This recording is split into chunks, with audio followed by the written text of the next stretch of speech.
Payal, payal, payal. Disclaimer, fair use act, education purpose use only. All rights, image, and music clip belong to their prospective owner, and we do not claim ownership. I'm gonna wait till a couple more people get up in here. Man, I got the biggest receipt in the game right now when it comes to Kenneka Jenkins, right? Look, I want y'all, I need everybody. What I'm about to tell y'all, this finna be completely blow your mind. All right, everybody want to know what happened to Kenneka Jenkins case, right? And everybody know it's dealing with some type of ritual, right? And we all know her family's involved, you know what I'm saying, her friends, the hotel, the police, the judges and everything, right? So look, all right, when I was digging into the Kenneka Jenkins case, right, I always had a some type of spiritual vibe with Kenneka. That's why I never stopped talking about this case. I'm glad I never stopped talking about this case because everything, this is what Kenneka taught me, bro. Kenneka exposed the Bible, bro. Look, check this out. Kenneka Jenkins exposed the Bible. When I tell you, if I explain this right, if I explain this shit right, I'm finna blow everybody's mind when it comes to the Bible. And this is what Kenneka showed me. I'm gonna wait till a couple more people get in here. You know what I'm saying? I'm gonna wait till a couple more people get in here. And while I'm waiting, check this out. Trey Gang can prove. Trey Gang can prove that this whole religious thing ain't nothing but a fairy tale. All right? For a prime example, this finna show you Jesus is not real, bro. And I hate to say that, but if I show you proof, you got to share the video. If I show you proof, you got to share the video. All right. This is what Kenneka taught me. Y'all remember the staff of Moses, right? When you go back to Moses, right? Then God speak to Moses. We all know the story. God gave him the rod, told him to strike the rock and do all this. And you know Moses in the burning bush. All right. Check this out. Let's matter of fact, I got the video already pulled up. So look, what I did was, I'm finna just play this whole video. This John here an hour long, and I'm gonna be flashing y'all some pictures and stuff. Moses, and y'all finna see what exactly I'm talking about. You finna see exactly what I'm talking about. Watch this, y'all. Hold on, where I want to go to. Matter of fact, right here.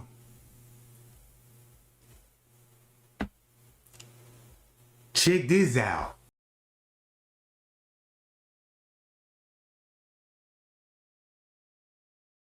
Staff of Moses. Article. Talk. From Wikipedia, the free encyclopedia. Rod of God. Redirects here. For the proposed orbital strike weapon, see kinetic bombardment. The Staff of Moses, also known as the Rod of Moses or Staff of God. Staff of Moses, also known as the Rod of Moses or Staff of God, is mentioned in the Bible and Quran as a walking stick used by Moses. According to the book of Exodus, the staff, Hebrew, Romanized, translated rod in the King James Bible, was used to produce water from a rock, was transformed into a snake and back, and was used at the parting of the Red Sea. Whether the staff of Moses was the same as the staff used by his brother Aaron has been debated by rabbinical scholars. The staff is first mentioned in the Exodus 4 verse 2, when God appears to Moses in the burning bush. God asks what Moses has in his hand, and Moses answers, a staff, a rod in the King James Version. The staff is miraculously transformed into a snake and then back into a staff. The staff is thereafter referred to as the rod of God or staff of God, depending on the translation. Moses and Aaron appear before the Pharaoh, and Aaron's rod is transformed into a serpent.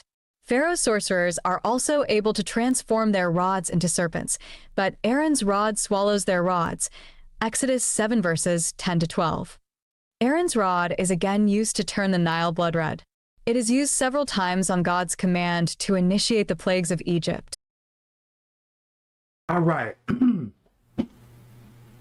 So we talking about the rod, right? This what Kenneka showed me, gang. And I'm finna show you how she exposed the Bible, right? So you know about the rod, and you know about the Moses story, the parting of the Red Sea, and all of this old stuff, right? Guess who God was at that time? It ain't who you think it is. I'm finna pull all this stuff up. During the Exodus, Moses stretches his hand with the staff to part the Red Sea. While in the wilderness, after leaving Egypt, Moses follows God's command to strike a rock with the rod to create a spring for the Israelites to drink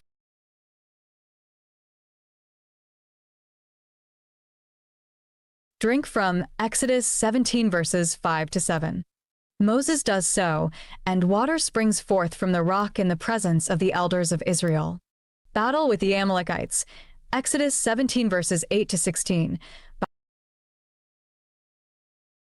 Moses also uses the staff in the battle at Rephidim between the Israelites and the Amalekites. Exodus 17 verses 8 to 16. 2.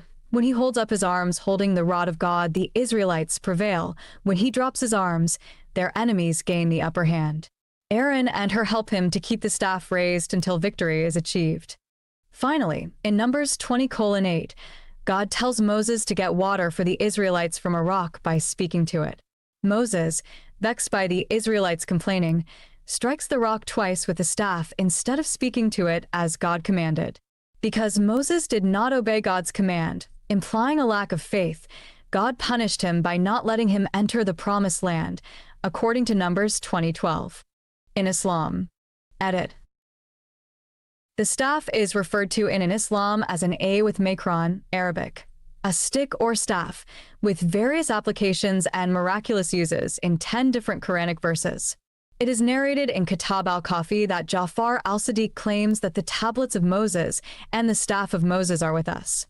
We are the heirs of the prophets. 3. In Jewish legend. Edit.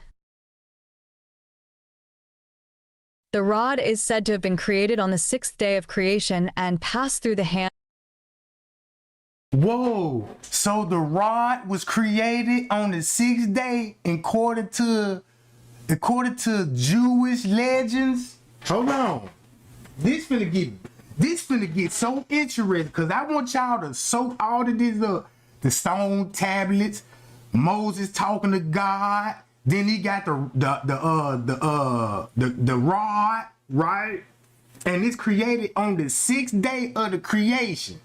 And once it passed, it ended up in the hands of Moses. Watch this. Of the biblical patriarchs before being inherited by Moses.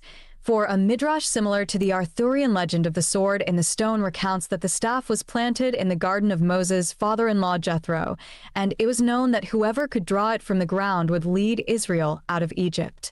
This legend also describes the staff as carved from sapphire and engraved with God's name and the mnemonic for the 10 plagues.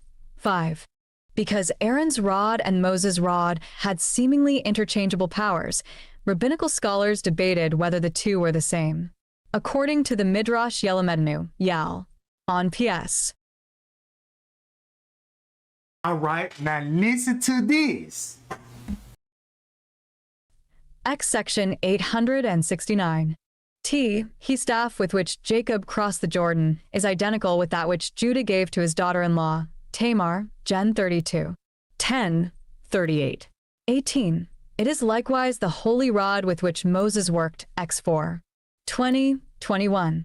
With which Aaron performed wonders before Pharaoh, X7. 10. And with which, finally, David slew the giant Goliath, Isam 17. Now remember David and Goliath's story about the giants? Uh-oh. And King David, and they building, check this out, watch this. This dealing with the staff of rod, right? With the staff of rod, it's talking about a serpent. All right. It's talking about a serpent. When I told y'all about this right here, have a sort of animosity and have a hostile view of Jewish tradition, or think that it's giving the wrong message. And this text takes the Adam and Eve story and turns it upside down and say, well, you think Eve is the sinner, but actually Eve is the luminous intelligence that illuminated Adam. Eve is the spiritual teacher. And it goes on to say that the serpent, which was cursed by God, is actually Christ. That comes from the beginning of the Gospel of John. That's in the Gospel of John, right? Keep this in mind. Check this out. That's in the Gospel of John. Think about the snake story when they come to Adam and Eve, and then think about Moses' rod turned into a snake as well, right? Okay, listen to this. Do you know that in the first chapter it says, the serpent was lifted up in the wilderness, so must the Son of Man be lifted up on the cross. And that image there is the physician's staff, right? The serpent around it with a snake around it, which is a symbol of wisdom. And the symbol of... So y'all know on no Emma lambs, you got the staff, Moses' staff, with the snake going around it. It's on the Emma lambs, right? That's on the Emma lamb. All right? Keep that in mind. The god Asclepius, the god of healing. So here, Jesus is identified as the serpent who heals when people look upon the staff. It's an inversion of the story, saying the serpent is actually teaching Adam and Eve wisdom. He says, eat from the fruit of the tree of knowledge. That is what you need to do. It's only the limited God who doesn't want you to become wise. So this is another text that has an idea of the God of the Genesis story as... Knowledge is trapped in people's heads. Hi, I'm Jennifer. I'm the CEO and co-founder of Scribe. We're on a mission... as an evil God. As an inferior God, at least you could say. Yes. And there are quite a few of those. Yes. I think a lot of Gentiles in the ancient world found the Hebrew Bible a very strange text. This God is a judge. He's harsh. He's judgmental. He stays only with his own people. He does many striking and negative things. If anyone touches the ark that is his dwelling, he strikes them dead. So there were many negative views about Judaism in the ancient world.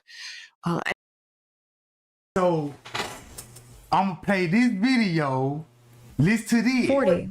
David left it to his descendants, and the Davidic kings used it as a scepter until the destruction of the temple, when it miraculously disappeared. When the Messiah comes, it will be given to him for a scepter in token of his authority over the heathen. So the rod's gonna be given to Jesus, and Jesus said, "Whoever believes in this snake will heal you." Right? All right. This is what Kenneka showed me, y'all. If you be patient with me, this is what Kenneka exposed to Babylon. 4. Traditions about its present location. Edit. The alleged staff of Moses in the Topkapi Palace Museum, Istanbul. The Midrash states that the staff was in the possession of the Judean kings until Solomon's temple was destroyed in 587 BCE, after which its whereabouts became unknown. There is mention of the rod of Moses in a deposition of Nicholas, abbot of the Injir Cloister in Injirar, who had seen it guarded in a chapel of a palace in Constantinople in c. 1150. According to this source, the Archbishop of Novgorod, Anthony, stated that it was in the Church of St. Michael in the Bucolian Palace, among other precious relics. After the sack of Constantinople in 1204, it was transported to France, where Nivelin de Quierzy, Bishop of Soissons, placed it in Soissons Cathedral, and it then passed to the treasury of the Sainte-Chapelle. 6. The staff, believed to belong to Prophet Moses, exhibited in Istanbul's Topkapi Palace. What was perhaps a different relic is recorded by the 7th century Chronican Pascal as kept in the church of St. Mary of Rhabdos, next to the gate of St. Emilianus in the walls of Constantinople. According to an identifying document at the Hagia Sophia in Istanbul, Moses' staff is on display today within the Sacred Relics collection at the Topkapi Palace, Istanbul, Turkey. 7. The Topkapi Palace holds other reputedly holy relics, most notably those attributed to the Islamic prophet Muhammad, such as his bow, his sword, his footprint, and a tooth. Topkapi Palace was officially designated a museum in 1924, and the holy relics were placed on public view on August 31st, 1962.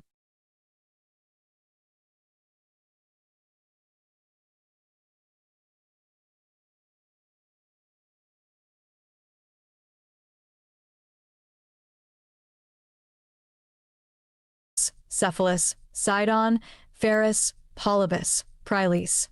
Topkapi Palace was officially designated a museum in 1924, and the utility, specifically the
All right, I just pulled it up, y'all. Hermes/Hermes/. Ancient Greek. Romeu is an Olympian deity in ancient Greek religion and mythology, considered the herald of the gods. He is also widely considered the protector of human heralds, travelers, thieves, 2 merchants, and orators. 3. 4. He is able to move quickly and freely between the worlds of the mortal and the divine, aided by his winged sandals. Hermes plays the role of the psychopomp or soul guide, a conductor of souls into the afterlife. Don't this, look, check this out. Don't that sound like Jesus right there? He gets people's soul and prepare them for the afterlife. Uh-oh, we. Ooh, we. Afterlife. 3. 179. 295. 5. In myth, Hermes functions as the emissary and messenger of the gods. 6. And is often presented as the son of Zeus and Maia, the Pleiad. He is regarded as the divine trickster, 7, about which the Homeric hymn to Hermes offers the most well-known account. Now you finna see why he gonna be the trickster. Keep this in mind, he's not a real person. He's not a real person. He made up, and I got proof. Account. 8. Hermes' attributes and symbols include the Herma, the rooster, the Remember the story about Jesus when the rooster crowed 3 times? It shall be fulfilled and all that. Do you remember that? Thumb me up. This in the Bible, right? All right. Remember the lady took off Jesus' sandals and washed his feet, right? Think about those sandals. Check this shit.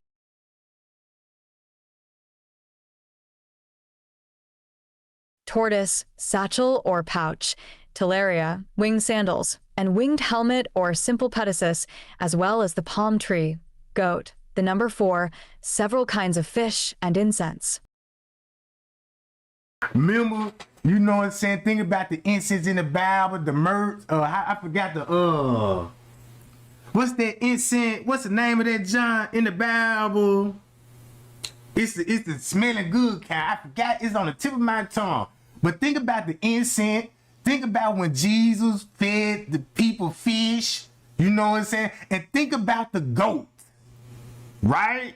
And you got the goat, and you're gonna have the lamb. All right, let's carry on. Incense. 9, however, his main symbol is the Caduceus, a winged staff intertwined with 2 snakes copulating and carvings of the other gods. 10. In Roman mythology and religion, many of Hermes's characteristics belong to Mercury. 11. A name derived from the Latin merx, meaning merchandise, and the origin of the words merchant and commerce. 3. 178.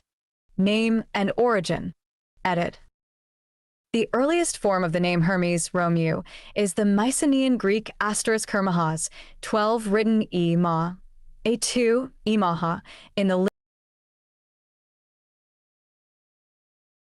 The etymology of Romualpha itself is unknown, but is probably not a Proto-Indo-European word. 12 are S. P. Beeks rejects the connection with Herma and suggests a pre-Greek origin. 12. However, the stone etymology T is likely that Hermes is a pre-Hellenic god, though the exact origins of his worship and its original nature remain unclear.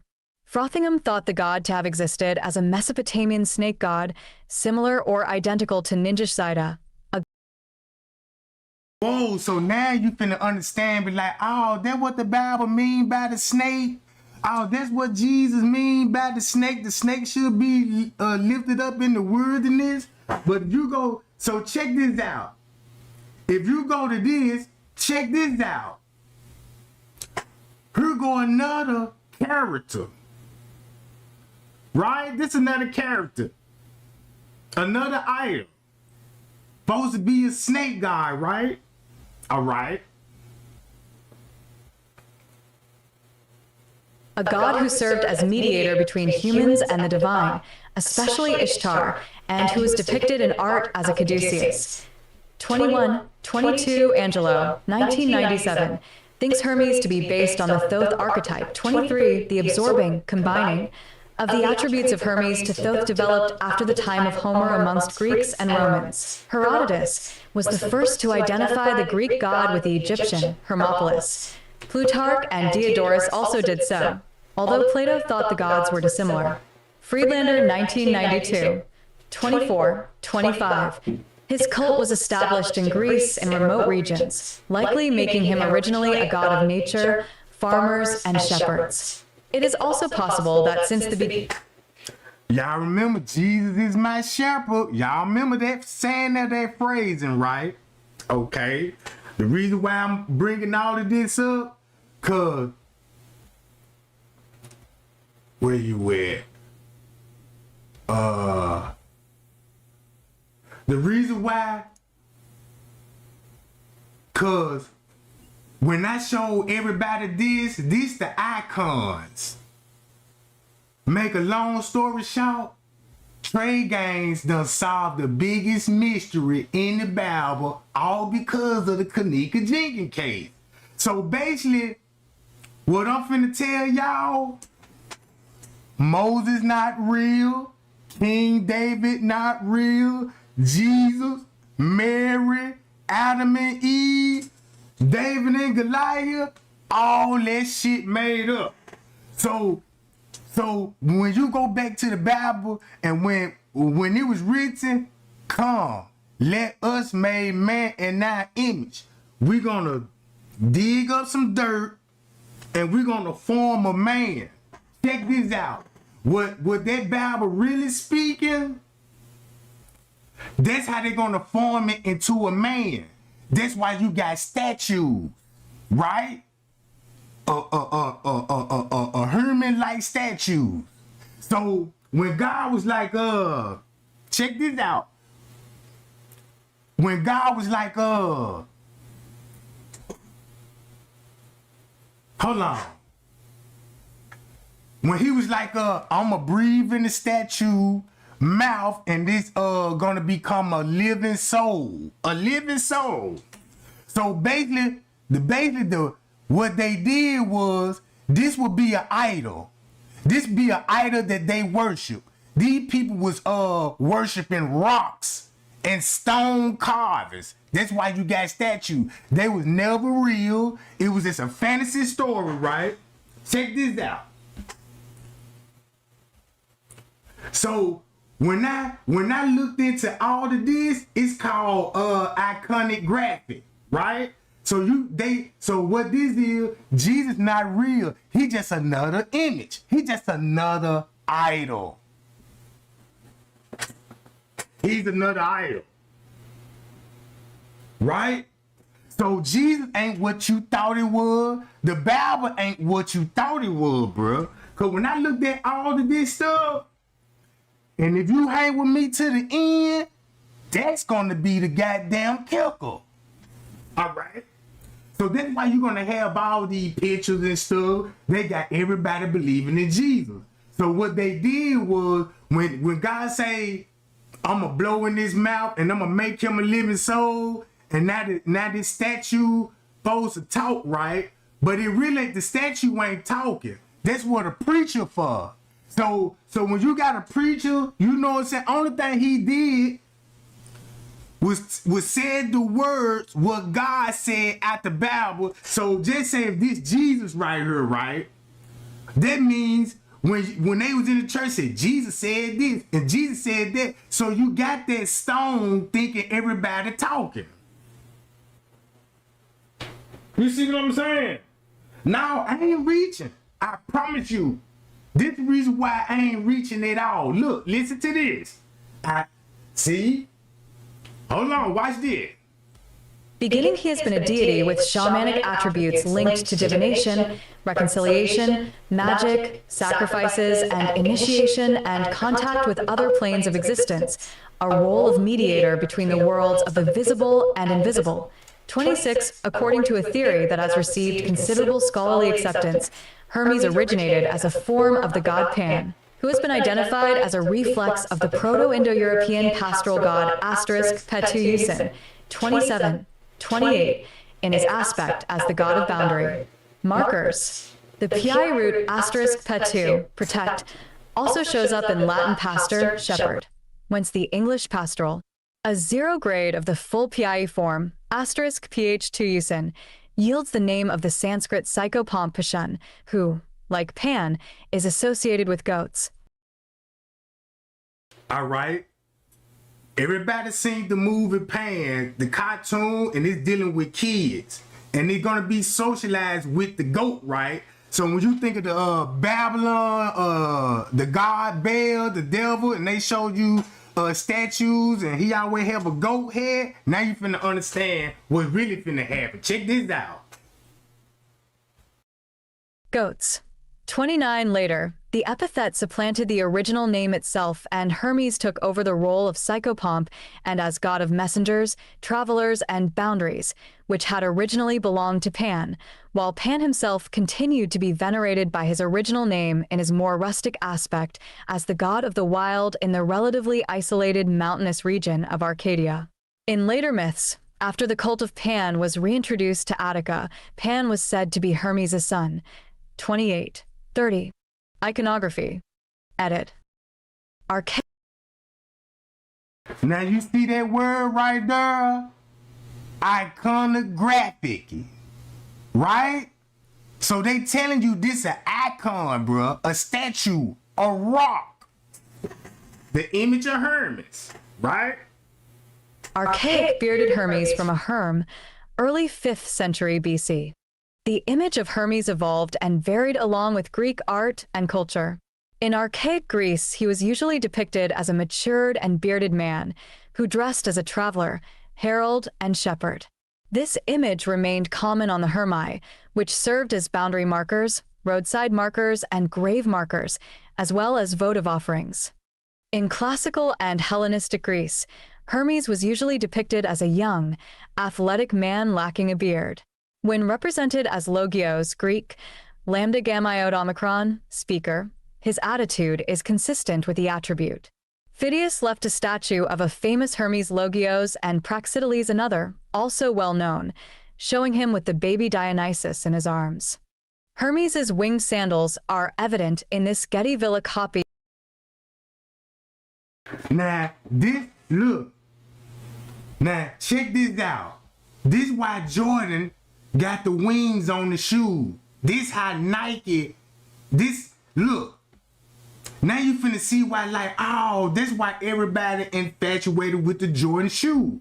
So you can look at it, this will be the first Jordan, right? Check this out. If you look.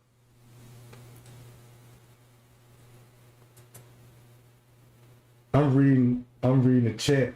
All right, you could be out. You could be out there, motherfucker. But at the end of this, John, it's finna make sense. Cause I got to show you this. You know what I'm talking about?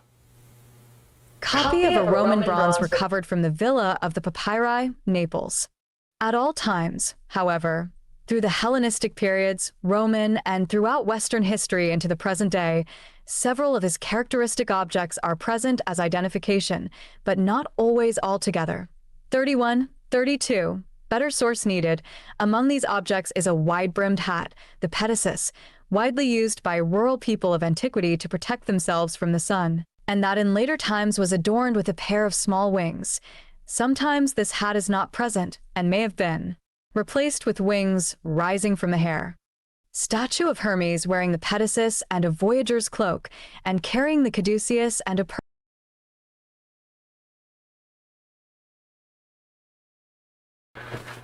Y'all see that? Ain't this same symbol on the amalams? Keep that in mind, right? This the same thing that Moses did. And then look, he was known to be the snake god, right? 2 snake-thick cords around the staff is also a symbol of this god, right? Okay.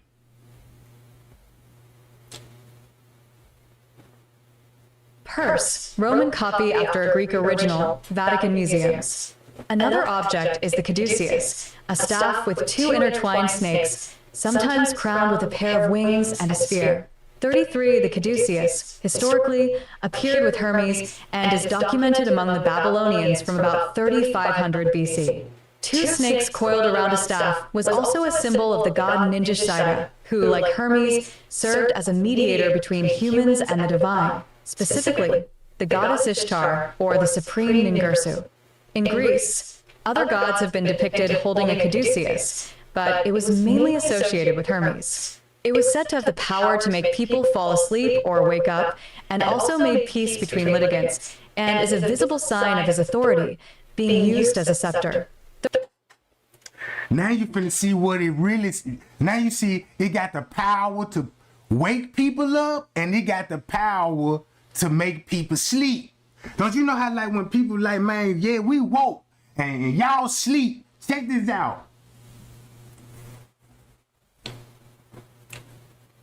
Check this out.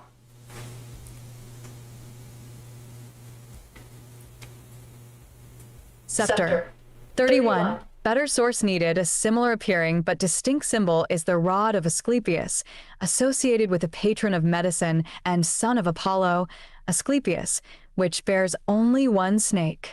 The rod of Asclepius, occasionally conflated with the Caduceus in modern times, is used by most Western physicians as a badge of their profession. After the Renaissance, the Caduceus also appeared in the heraldic crests of several and currently is a symbol of commerce. 31. Better source needed. Hermes' sandals, called pedala by the Greeks and talaria by the Romans, were made of palm and myrtle branches but were described as beautiful, golden, and immortal, made by sublime art, able to take the roads with the speed of wind. Originally, they had no wings, but late in the artistic representations, they are depicted. In certain images, the wings spring directly from the ankles. Hermes has also been depicted with a purse or a bag in his hands, wearing a robe or cloak.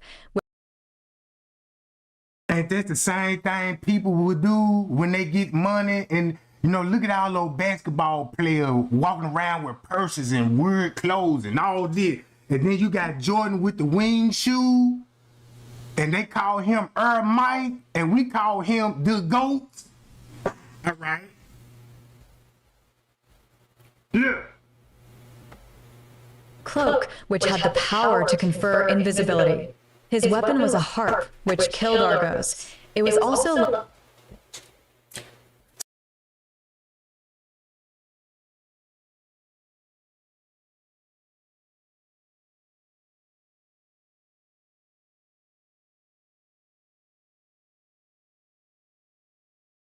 lent to Perseus to kill Medusa and Cetus.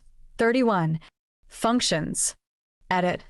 Hermes began as a god with strong chthonic, or underworld, associations. He was a psychopomp, leader of souls along the road between the under and the upper world. This function gradually expanded to encompass roads in general, and from there to boundaries, travelers, sailors, commerce. 22. And travel itself. 34. Hermes also in time became a figure associated with literary creation, rhetoric, and storytelling. 35. As a chthonic and fertility god. Edit. This section relies largely or entirely upon a single source. Relevant discussion may be found on the talk page. Please help improve this article by introducing citations to additional sources. Beginning with the earliest records of his worship, Hermes has been understood as a chthonic deity, heavily associated with the earth or underworld. 22. As a chthonic deity, the worship of Hermes also included an aspect relating to fertility, with the phallus being included among his major symbols.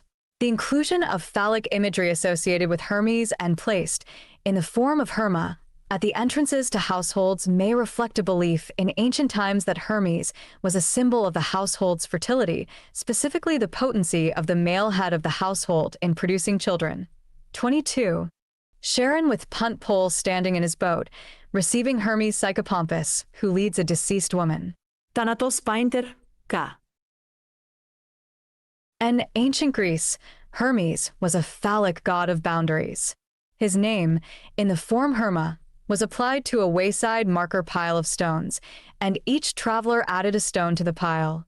In the 6th century BC, Hipparchus, the son of Pisistratus, replaced the cairns that marked the midway point between each village demi at the central agora of Athens with a square or a rectangular pillar of stone or bronze topped by a bust of a bearded Hermes. An erect phallus rose from the base. In the more primitive Mount Collini or Selenian Hermes, the standing stone or wooden pillar was simply a carved phallus. That a monument of this kind could be transformed into an Olympian god is astounding. I told y'all. Now you finna see, like, look, here go. He was a messenger of God, right? I'm gonna skip some of this. He even the shepherd of God. Wasn't Jesus is a messenger of God? And was he the shepherd of God? Look, he was known to a patriot of gods of flocks, herds, and shepherds, right? Once you go back to Pan, right, he would worship for saving the town from a plague by carrying a ram or a calf around city walls. All right. And then sacrifice it, you know what I'm saying, to protect the city from diseases, from droughts, famines, you know what I'm talking about, Hermes as the god of shepherd, as a shepherd god, carrying the lamb on his shoulders. Wait a minute. So look, this is where everything finna get interesting, bruh. So if you look at this, boy, once you read your Bible again, you're gonna be like, oh, he was carrying a ram, and then you know what I'm saying? He's he herd sheep, all right, to protect the city from droughts. All right, you can find all of this in the Mediterranean world, right?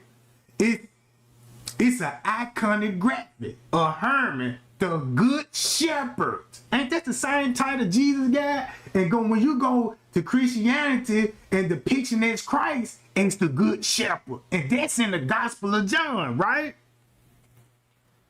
So look. So I said, whoa, wait a minute. All right, I see where this going. Right?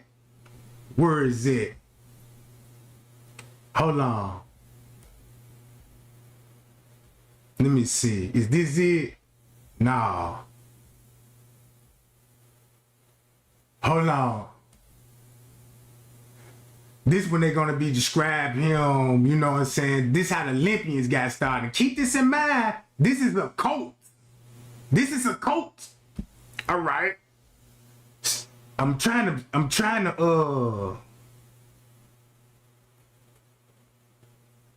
hold on. I'm trying to make this short because this junk real long. So the two gods were worshipped as one on the temple of Thoth. Everybody know who Thor is, I mean, you know what I'm saying? Right? Everybody know when you look up Thor. So let me scroll down here. Thoth the Great became applied to Hermes in the beginning, right? In the beginning of 172 years, right? Hold on. I need to get to down here. All right. The Romans had adopted Hermes into their religion, combined contribute to worship these gods, right? And turned their name to Mercury. So now look, if you got Hermes, right, and he a figure, he just a statue, look how the Romans came up with a statue named Mercury and got you thinking he a man. So look. Hold on. His role was a meditator, a messenger who moved between worlds. Mercury became one of the most popular Roman gods. Whoa! Numerous shrines depict in artwork fountain Ploma, right? His role as a god was bearing a measure of they adopted Roman religion. Now look, this is not a real person, right? Now check this out. Roman identified God is Odin. Uh-oh. Check this out. Don't y'all remember when you go back to the Old Testament, when you hear that voice speaking to Moses, God said, let my people go and all this old stuff. And he talked to Moses and all this. All right.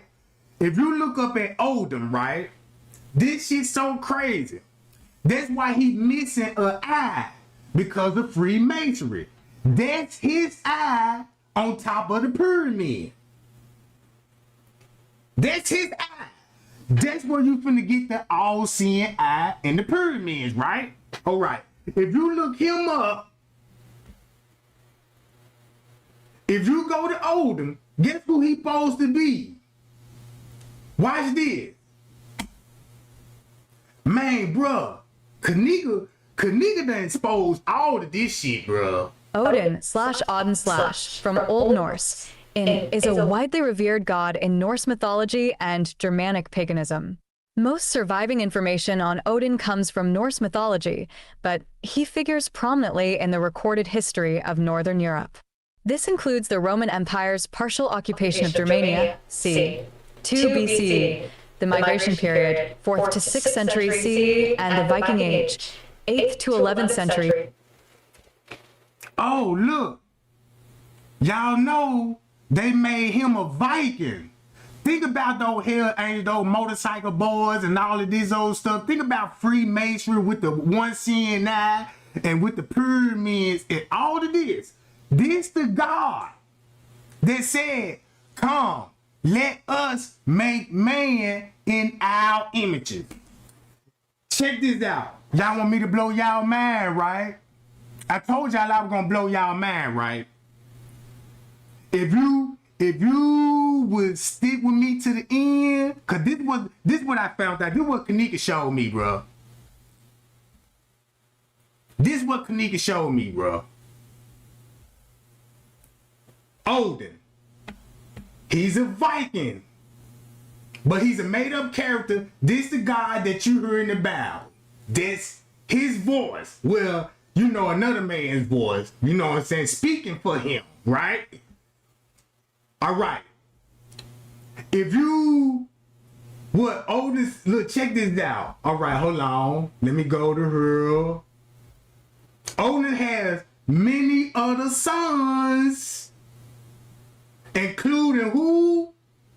Thor. Right? Y'all seen that movie, Thor and all that. So look, Odin and his brother created the world. Hold on, what you mean? They telling you, this the secret. This the whole secret. If you don't believe me, right? And they gave life to the first Hermes, and he often was bearded and sometimes an old man possessing one eye to sacrifice it for wisdom. All right, check this out. Boy, I'm finna hit y'all with this. Look, think I'm lying now? I'm finna, with this right here alone, check this out.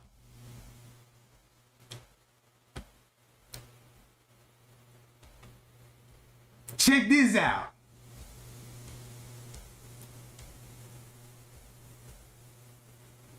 Odin Center of the Norse cosmos Boy, stands the great tree what's up with the Yggdrasil. Dagfire murder. Yggdrasil's upper branches cradle Look. Asgard, the home and fortress of the Look, the Dagfire murders. Odinism. Look. Good prevails over evil, not the other way around, and we can't let that happen.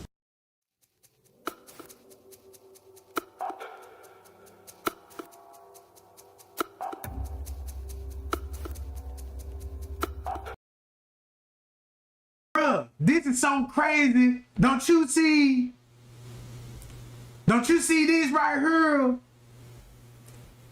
Check this out. This dealing with Odin, right? And Odin is a god. A pagan god. 2 years free from hair? Now you Discover Bronze see why Smart Kenneka IPL. Jenkins got sacrificed. The smart Look. alternative to Let's go to Georgia now, where a sheriff says there was See no that? foul play in the He even went to a Viking school and was killed in the school. And then they say, wait a minute, hold on, wait a minute. He's a Viking.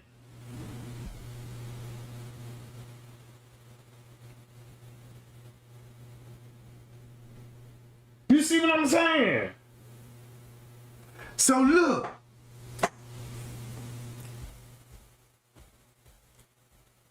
That's why, if you go back to his case, don't y'all notice, bruh, man, that man murder must have happened that night and not that morning? He went to a Viking school, and you got a Viking god that they talking about this in the Bible. Watch this. He created the world. He created the first And he loved to sacrifice. Remember all those stories about sacrifice in the Bible? Hold on.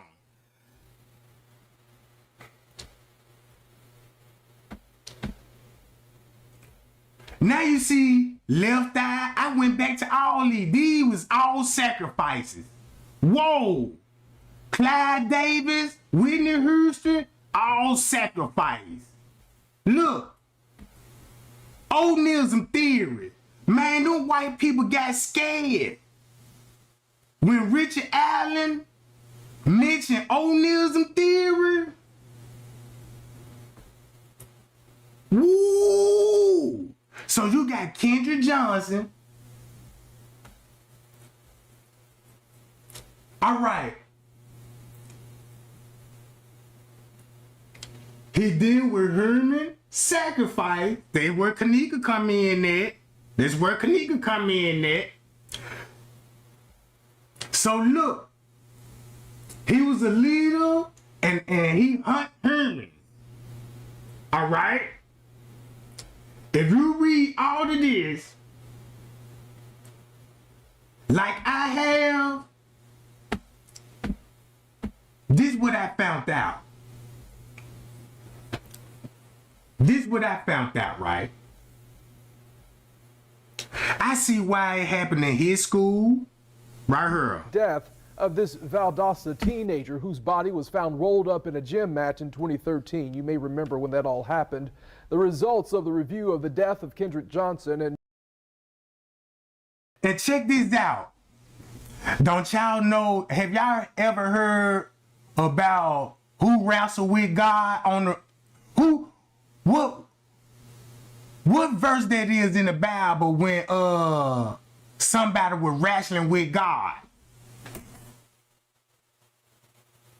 You see what I'm saying? So look. Now I see why they roll him in the gym, man. If you go back to the Bible and just say, and listen to the wrestling theory that he wrestled with God, that's a reenactment, bro. That's a reenactment and that's a sacrifice.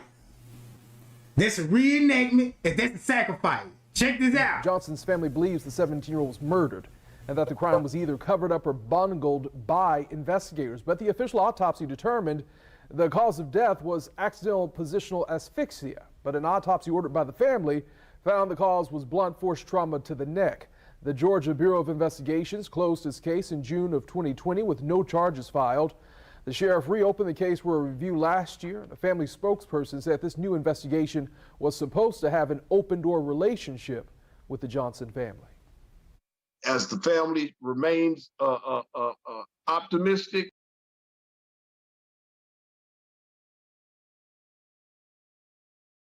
So, and y'all know Kendrick's daddy is a high-ranking Mason, right? So look at it like this here. Check this out. You know Miss Teresa Eastern Star? All right. You know Trayvon Martin daddy is a Mason and Kendrick Johnson daddy is a Mason, high-ranking Mason, right? So what I found out was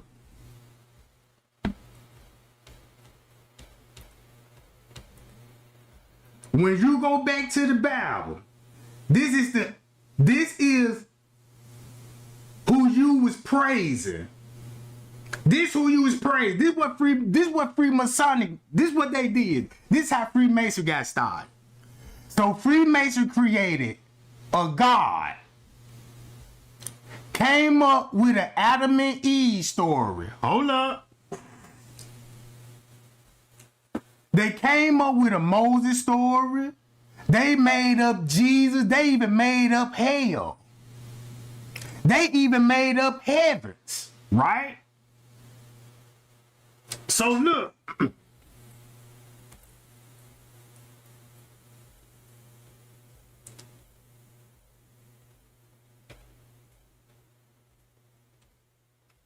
So what they did, like Matthew, Mark, Luke, John, them not real people.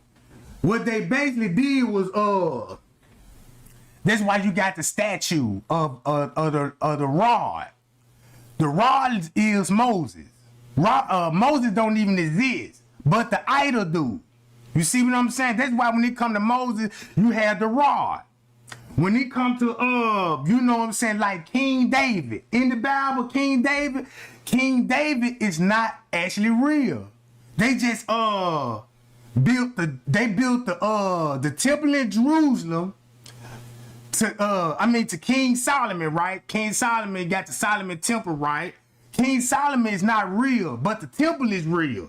That's what they were holding on. That's what they would sacrifice, you know what I'm saying, all these Hermes. It were actually real people. Look, it were actually real people that was traveling over the world.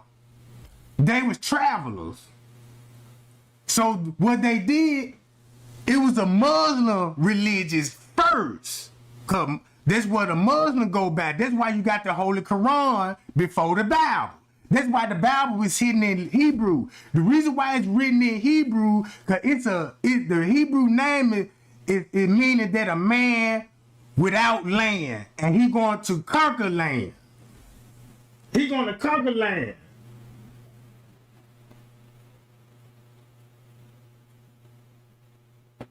Look.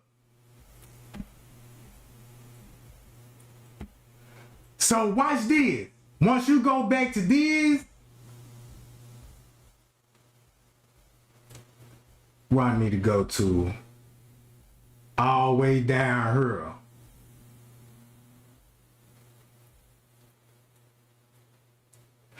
Like Thorpe right here. That's why that's why you got images. These not real persons. That's why they had to draw a head on there, because all of this was just a painting. To make it look like, oh yeah, you know, all of these are symbols. This is why you got all of this in Freemasonic. That's why they go to all-seeing eye. And guess who it belongs to? That's the eye of Odin.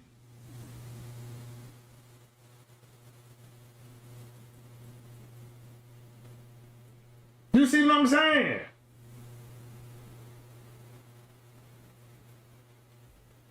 All right. Like, I look, all of these is not real people. You can control a whole lot of people with idols. So these people had us worshiping idols, bro. They had us worshiping idols. If you go to Jack and the Beanstalk, guess who the god is in the Jack and the Beanstalk? Look. The only way natural, delicious mangoes from the stalk that grows into the clouds, with a giant waiting at the top. But what if I told you Jack and the Beanstalk is older than the Bible, older than the pyramids, older than writing itself? Because buried beneath this children's tale lies a secret, a story passed down by word of mouth for over 5,000 years, a tale of giants, of gods, and something far darker. Once you hear the truth behind Jack and the Beanstalk, you'll never see it the same way again. Welcome back, Darklings. Before we unearth the secrets of Jack and the Beanstalk, let's begin with the version you think you know. Once upon a time, in a small cottage on the edge of a village, there lived a widow and her only son, a boy named Jack. They were penniless, and with no food left to eat, the mother told Jack to take their last possession, their cow, and sell her at market. But on the way, Jack met a stranger. Instead of silver coins, the man offered Jack a handful of beans. Magic beans, he said. Jack, being young and foolish, took the deal. When he returned home, his mother was furious. She threw the beans out the window and sent Jack to bed without a bite to eat. But in the night, something grew. A great beanstalk burst from the earth, twisting, coiling, towering up into the clouds. Jack, curious and bold, began to climb.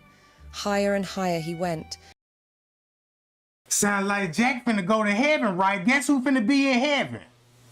Boy, this shit crazy. Until the ground below vanished in mist, and above he found a strange land. At the top he found a great stone castle. He knocked, and the door creaked open to reveal a towering woman, a giantess. "Go away," y'all remember when they talked about giants in the Bible? Whoa! When they talked about giants in the Bible? Oh, so you mean to tell me Jack and the Beanstalk? She warned him. My husband is a giant and he eats boys for breakfast. But seeing how hungry Jack was, and he eat little boys for breakfast? At the top he found a great stone castle. He knocked, and the door creaked open to reveal a towering woman, a giantess. Go away, she warned him. My husband is a giant and he eats boys for breakfast. But seeing how hungry Jack was, she took pity on him. She brought him bread and cheese and a bowl of milk, and let him sit by the fire. And when her husband came home, his footsteps shaking the castle walls, she hid Jack in the oven. And then came the voice. Fee, fi, fo, fum, I smell. And guess who that's supposed to be? Look!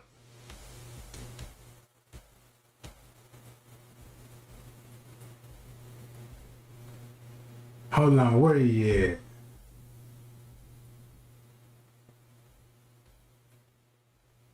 Hold on, let me pull him up right quick, y'all.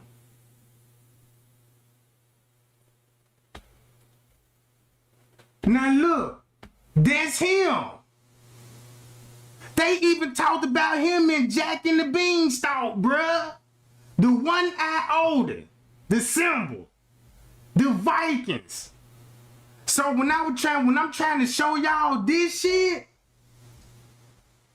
man, this man died in a Viking high school.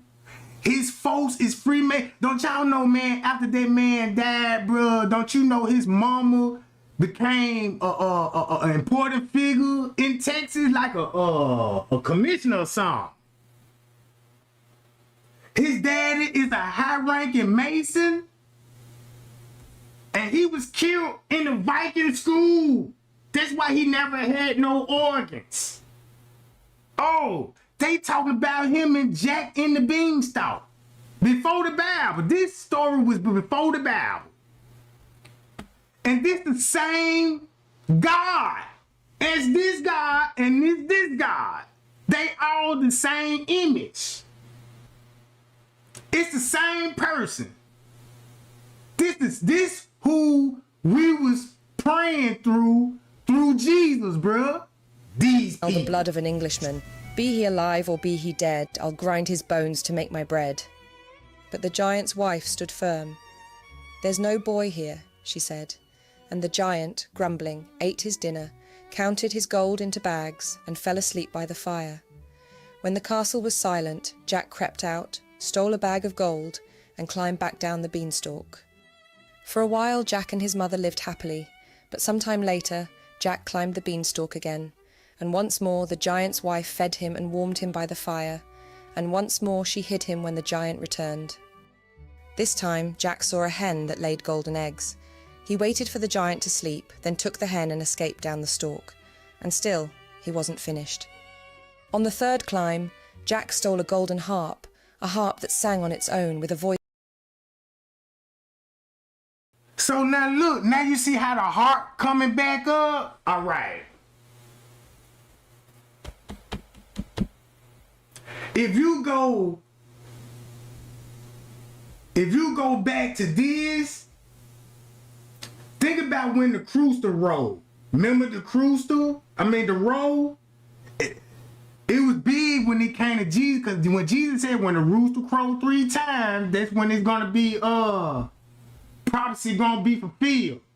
So to make a long story short, if you look at it like this here, what I done found out, if Jesus is the Son of God, guess who he'll be all related to? Watch this. Let's go to the genealogy.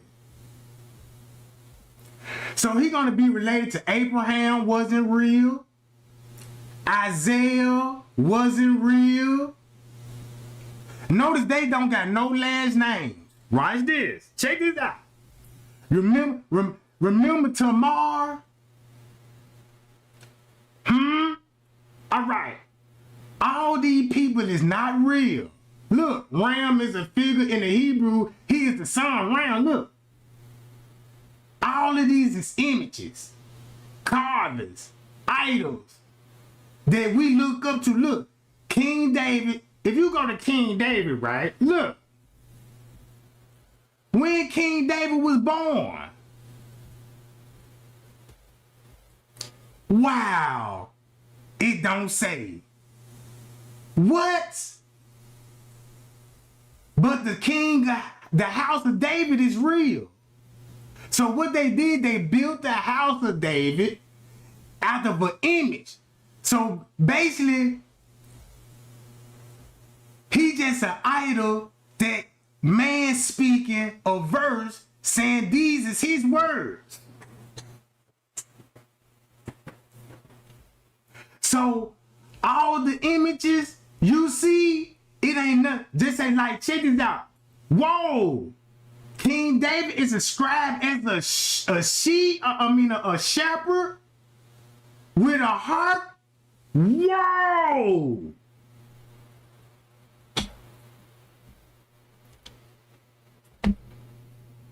Ain't that's what I'm trying to show y'all?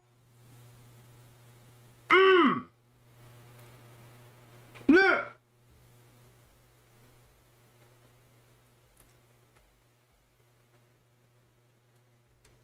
So,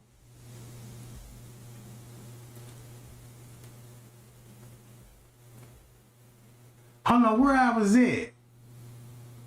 Hold on, I went too far. All right.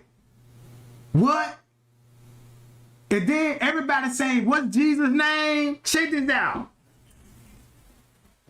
When you ask people like, yeah, what's Jesus' name? His name is Yahweh. Guess who Yahweh is? Look.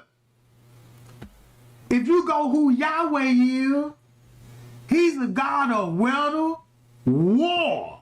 He's the national God, a kingdom of Judah and Israel, and the heads of the Pharaoh, right? It's set to all gods. So, look, Yahweh don't say nothing about Jesus. But once you go back, this the real kicker right here. That's why I'm gonna click on it. So if you still thinking Jesus' name Yahweh, no. Cause look who they gonna be socializing with. Baal. What? Baal wasn't real. It's just a carving. This is what these people were worshiping, bruh. They were worshiping carvings and written words, claiming to be they word. So they actually got people believing words of a statue that came out of a stone. Look.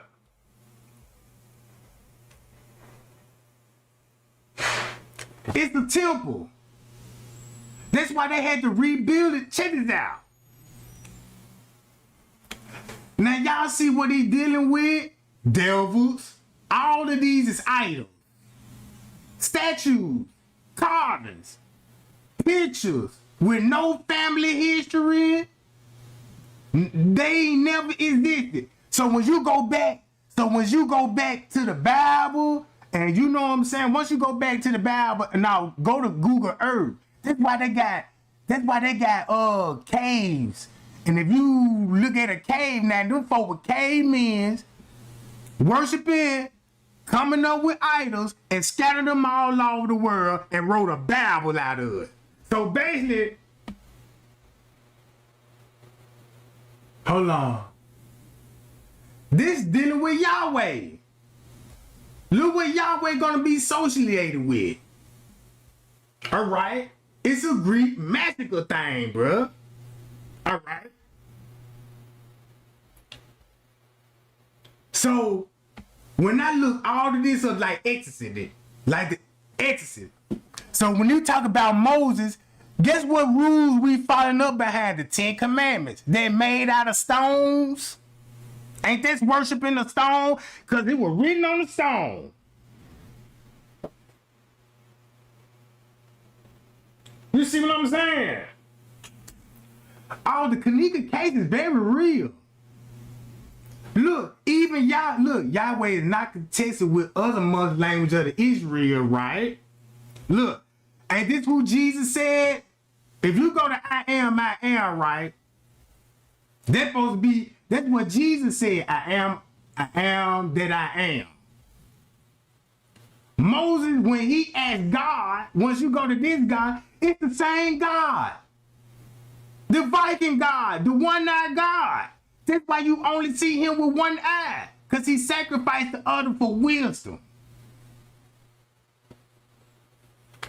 Right here. Don't he look like Odin?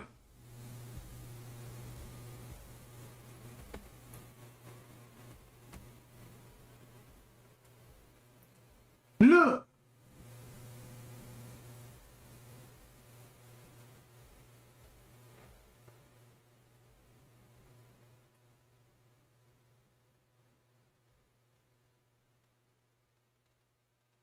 Names of God, right? I need to go to her. God of eternity. All right. Skips out of this. So once you read all of this is what you're gonna find out. That the whole time, bro. Where my genealogy is.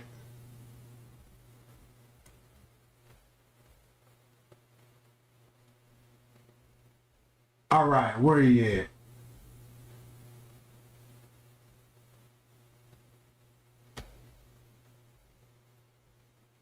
Is this it? What am I on? Look, they got them everywhere. Now y'all see they paint Jesus' granddaddy in the likeness of Odin. And notice you got the kids in the background. He look just like Odin, bro. And this the sacrifice. Check this out. When it came to these girl murder case, where is they parents? Because guess what I know? Man, these kids were sacrificed in the woods and it's dealing with Odinism. This is Odinism.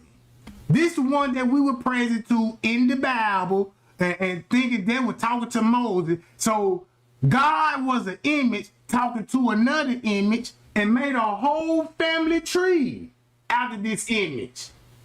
Look.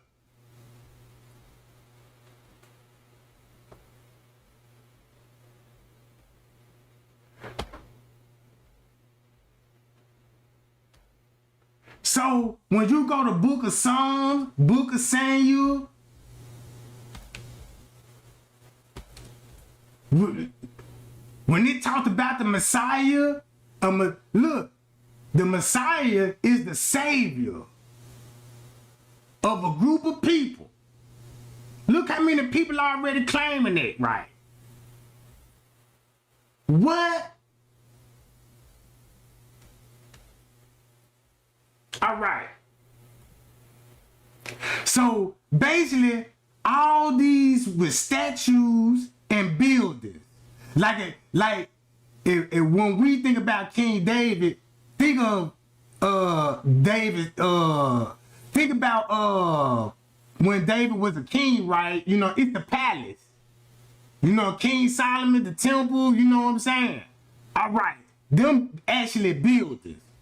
When it comes to Jesus, it's just a depiction of it's really an image. Mary, look, if you go back to Luke, see when they was born, check this out. Look when they said Jesus was born. Wait a minute. Before Christ and the Herodic kingdom, and he was crucified. All right. The Christianity Jesus in Islam. Watch this. The historical Jesus in culture. Don't he look like Odinism right there? All right. Okay.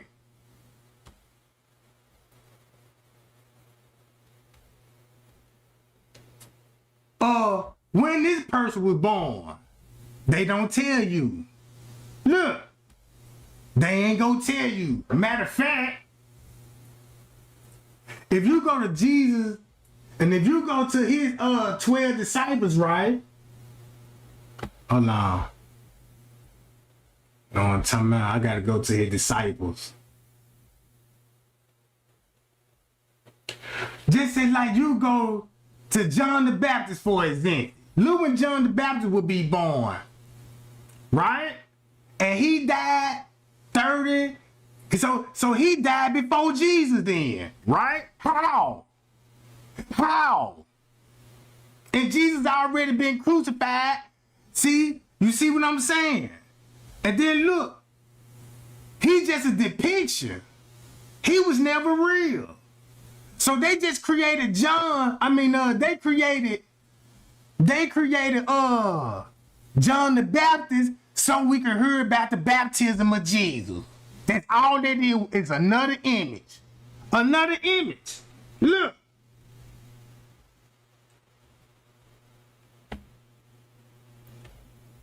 If you go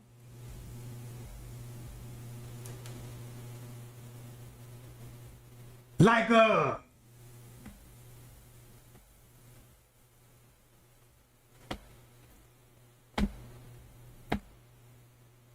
damn, what man, hold on. Just say like Aaron. Aaron, look at Aaron.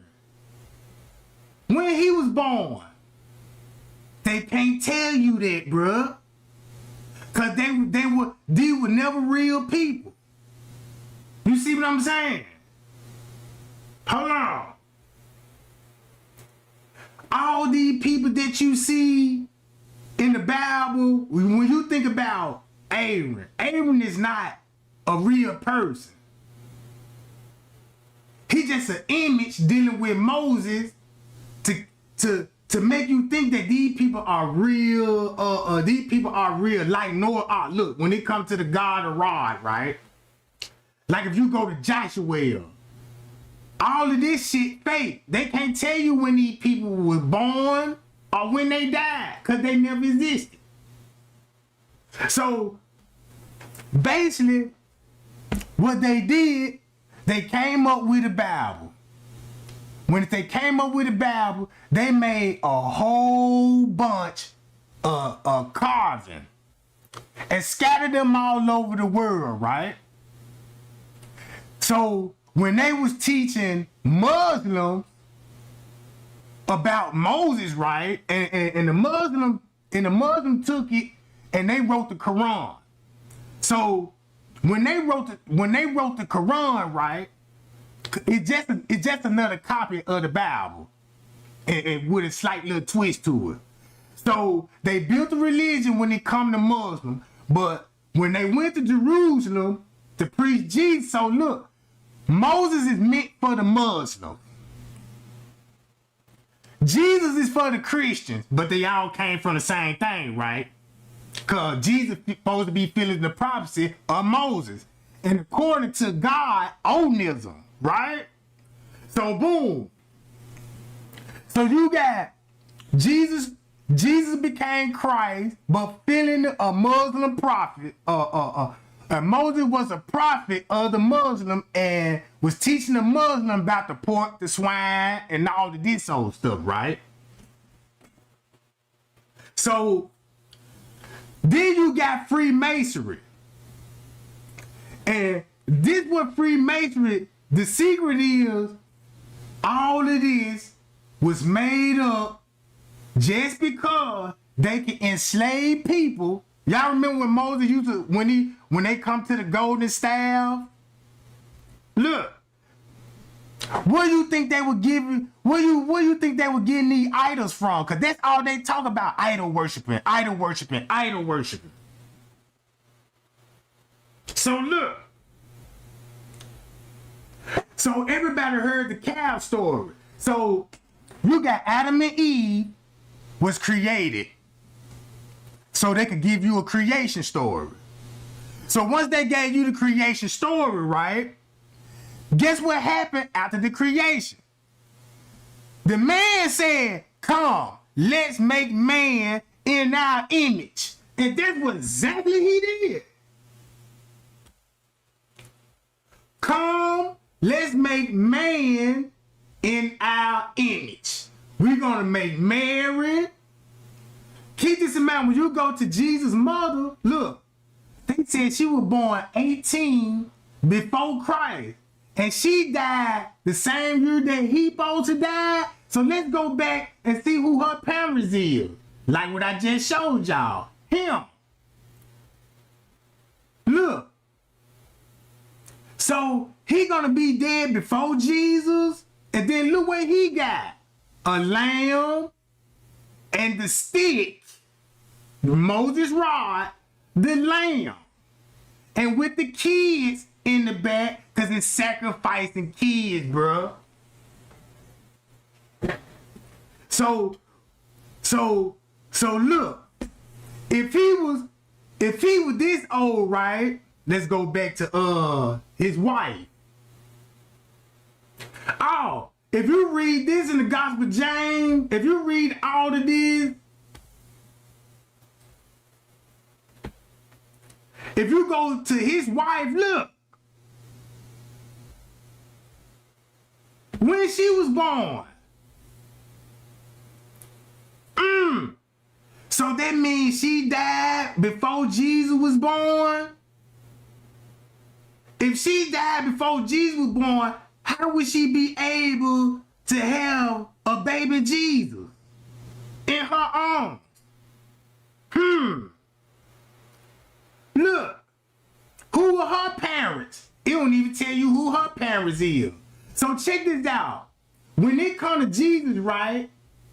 When it comes to Jesus' mother, everybody knows Jesus is supposed to be related to Adam and Eve, right? That's the whole purpose why he coming, right? So, and Jesus came through the world, and the Bible clearly said Jesus is going to come from what descendant? From King David descended, from Moses descended, all of them supposed to be family. How? If Jesus is going to be related to Moses, how? If he got a totally another mother and God impregnated her and had a child, that means Jesus ain't related to now one of them.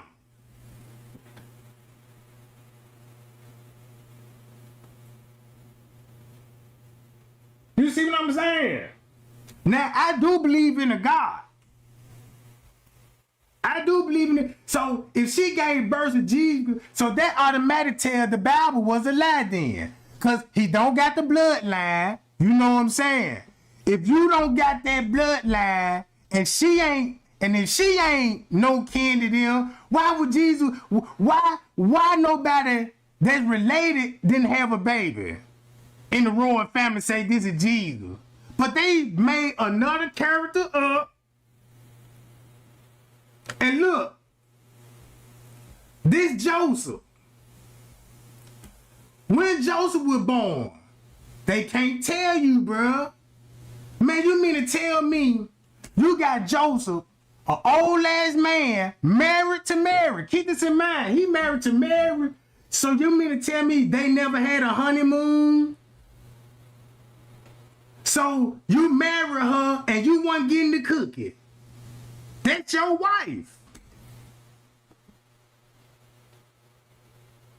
You see what I'm saying? So look.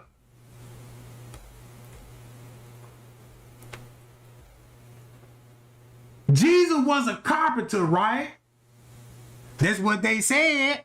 Guess what a carpenter means in Freemasonry? Bro. So you got the angel visiting Joseph. You got the birth of Jesus, right? Then you got the flight to Egypt. Whoa, now you finna understand like, oh, all of this just made up. The finding Jesus in the tomb, in the temple. If you go to the genealogy of Jesus, he supposed to come from this bloodline according to the Bible. Look where it started off first. So it's God, Adam and Eve, Seth, Enoch, Lynchman. So if you go to Cain, Hold on. So if you go look all the way back to Jesus, how would Jesus would be related through the bloodline if he didn't come from the bloodline? He came from supposed to be Mary, right?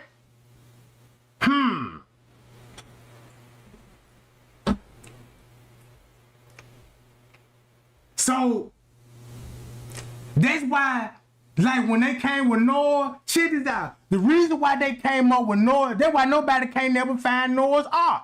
Noah's Ark never existed. But the flood was real. The flood was the military strategy. What they tried to do is try to put a lot of cities up underwater. Look, if you go to all of these people, trust me, Abraham, Jacob, you know what I'm saying? All of these is idols, bruh. All of them idols. And so I said, wait a minute. That explains all of this. Because once I figured this out, trust me on this one, I had to go back to Jack and the Beanstalk. Watch this. Like wind through silver bells. But as he ran, the harp cried out, "Help, master! A boy is stealing me!" The giant awoke and gave chase. Jack scrambled down the beanstalk, the golden harp wailing in his arms, its notes rising like a siren's cry. Above him, the clouds groaned. The giant was coming, each step shaking the sky. As Jack reached the ground, he shouted for his mother, "Bring the axe!" She came running, axe in hand, and Jack began to chop. The stalk shuddered, split. The giant was already halfway down, thundering closer with every heartbeat. Jack swung again and again. With one final blow, the beanstalk cracked, splintered, and tore free. The giant fell, down through the clouds, down through the sky, down into the earth with a roar that echoed for miles. He was killed instantly, crushed beneath the weight of his own fall. Jack and his mother lived happily. So now look, did I just told y'all about the rooster, the heart? Whoa! And look at the bag down here, right?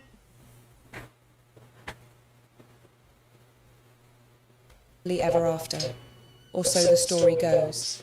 When I think about how I divide my time, it's very carefully. I'm Alex Diaz, I'm a professional marketer in Seattle.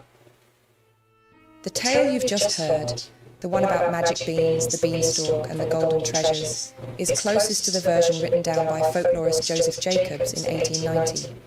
But Jack's story doesn't start there. In fact, by the time it reached the page, it was already very old indeed. The earliest version we know of in print is a parody. In 1734, a small printed booklet called Jack Spriggins and the Enchanted Bean was published in London, openly mocking the tale. It treated Jack as a ridiculous figure, scoffing at the idea of beans growing into the sky and laughing at the very notion of castles in the clouds. But here's the thing, you can't parody something unless your audience already knows it. Which means that even in the 1730s, Jack and the Beanstalk must have been so well known, so familiar, that it could be joked about in public print. And just a few decades later, in 1807, a more traditional version appeared, The History of Jack and the Beanstalk, published by Benjamin Tarbet. But in Tarbet's hands, the story changed. Jack wasn't just a poor boy anymore, he was a righteous avenger. A fairy tells him the giant murdered his father and stole his wealth. Suddenly, Jack's not stealing, he's restoring justice. It was a very Victorian move, taking a mischievous, chaotic character and reshaping him into a proper moral hero, someone who steals not out of greed but justice, who kills the giant not for gold but for revenge. In other words, they gave Jack a moral makeover. But earlier storytellers weren't so worried about morals. The version most people know today comes from Joseph Jacobs, a folklorist and serious collector of oral tales from across England. In 1890, he published Jack and the Beanstalk in his English fairy tales collection, based on a version he'd heard told by a Mrs. Hunt. Jacobs' version is widely believed to reflect the tale as it was told for generations, long before it ever made its way into print. Whoa! Whoa, did she say Jacob? Did she say Jacob? Hold on, watch this. And in that older, purer telling, there's no fairy, no revenge, no noble backstory, just Jack, not necessarily good, but always using cunning and luck to get away with it. He's a classic trickster, the kind of folk hero who doesn't fight with swords, but with... Whoa! I just proved my case. Guess who he is? He's cunning. He's the snake. The serpent. And he's the what? The trickster. Where is it?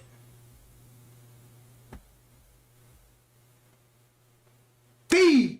Don't they, did you just heard the narrative about he supposed to be a thief? This is Jack and the Beanstalk, right? Look how you got the rooster. Whoa! Now y'all see what I'm saying? This is Jack the Beanstalk story matching this. With this, it's the same thing. It's dealing with sacrifice, magic. What that word is? I'm trying to find the goddamn word trick. Cause they go Peter Pan, right? If you go back and watch Peter Pan, so he was known to be the trickster. All right, where he at? Where he at? Cleverness. And then there's that strange chant of the giant, fee, fi, fo, fum. I smell the blood of an Englishman. We all know the line, but few realise just how old it is. It appears in Shakespeare's King Lear, written around 1605, and even then, Shakespeare was quoting something all... Look, you even got the jesters in the background.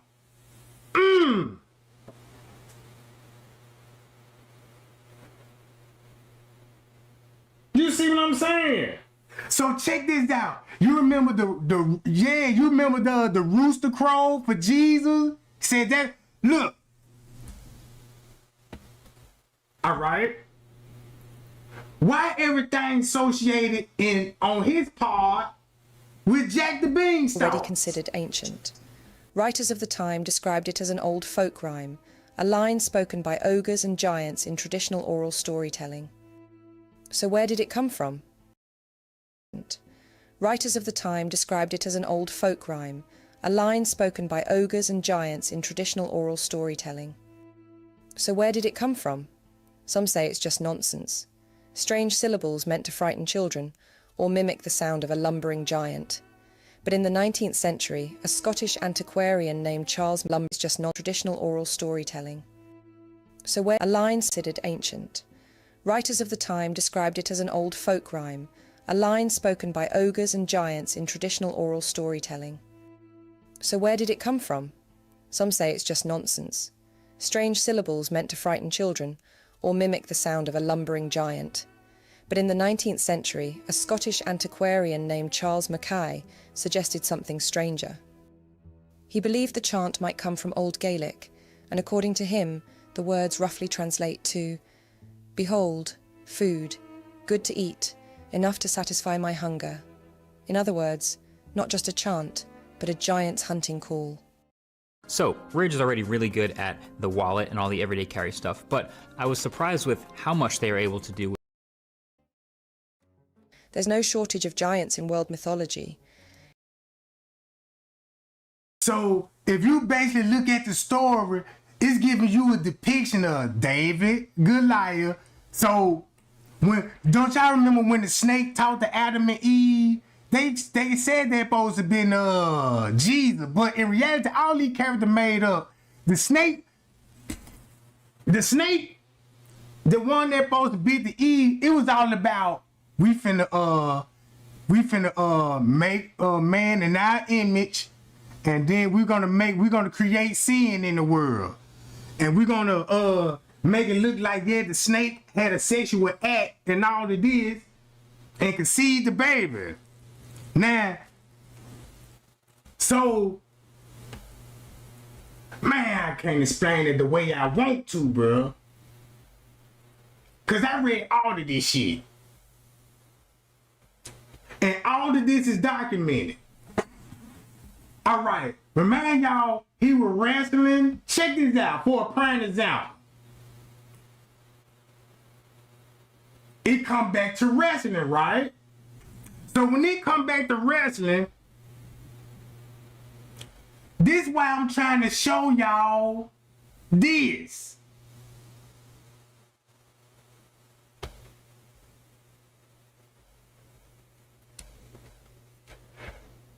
That's why you got the gym mat, and that's why he was sacrificed in the gym. And he went to a Viking school. And his parent is Mason. And Masons is Odin religion. The reason why they got to cover this stuff up, because it's dealing with child sacrifice, bro. To a god.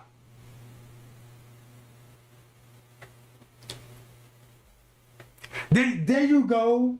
The word became flesh and dwelled amongst men. There you go. That's what it really means. That's why God said when they would ask you like, what's God's real name? That's why when them people were asking Moses, what's God's name? Well, he said, I am who I am. I am who I am. He could give them a real name. So look, if you go back to the same God of Odinism, they are pointing the finger in a very specific direction as to who's responsible for this, and it's not Richard Allen. And we still don't know exactly who these folks are, but this is a small community in rural Indiana. The police scared.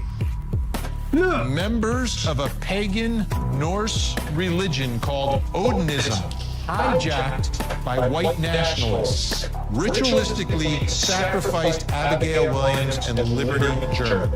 Odinism is the pagan religion referenced above, and its followers are called Odinites. Odinists are enamored of Viking Nordic culture. Evidence supports that at the crime scene, these murdering Odinites left behind obvious signatures, symbols in the forms of runes. These runes were formed with sticks fashioned with tree branches and painted using the blood of Liberty German. This is sick stuff, folks. This is sick. Sticks and tree branches were deliberately, carefully, and proficiently placed on each girl in a certain arrangement, mimicking certain runes. At least one of the branches appeared to have its end cut off cleanly by some type of tool like an electric saw, providing proof of a preconceived plan. Additionally, the blood of Liberty German was used as the paint to mark a tree with a rune that looks similar to the letter F. With a simple Google search, these runes would be identifiable as one of the many calling cards of this pagan religious cult. I told y'all, bruh. Check this out. And this ain't even nothing new. They know who Odinism is, bruh. They know who Odinism is. That's the cold part about it.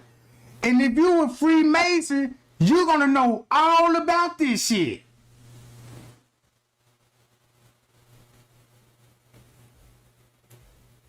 So it makes sense why they were sacrificed. Check this out. Have y'all seen these people parents? I never seen their parents. Then look, this is why Trayvon was sacrificed. Guess what they said about Trayvon? Watch this. This church is no stranger. Hey, how's it going? All right, this nativity scene thing came out over in California, where they've got a likeness of Trayvon Martin as if he's Jesus, and the blood's pouring out and stuff. So I wanted to share this video and then talk about it. So let's get started. Most churches at this time of year have a nativity scene, Mary, Joseph, wise men, of course, baby Jesus. But a nativity in Southern California is raising some eyebrows, Jess. That's right, Beth, because the Jesus figure is replaced with Trayvon Martin, slumped over in his hoodie, a pool of his blood spreading over that bed of straw. And he is, of course, the Florida teen killed almost 2 years ago in that shooting that sparked a national debate on race and gun rights. Well, the church wanted something provocative to restart that conversation. What we try to do is make it a new way of looking at the Nativity and of connecting the Nativity story with a contemporary issue.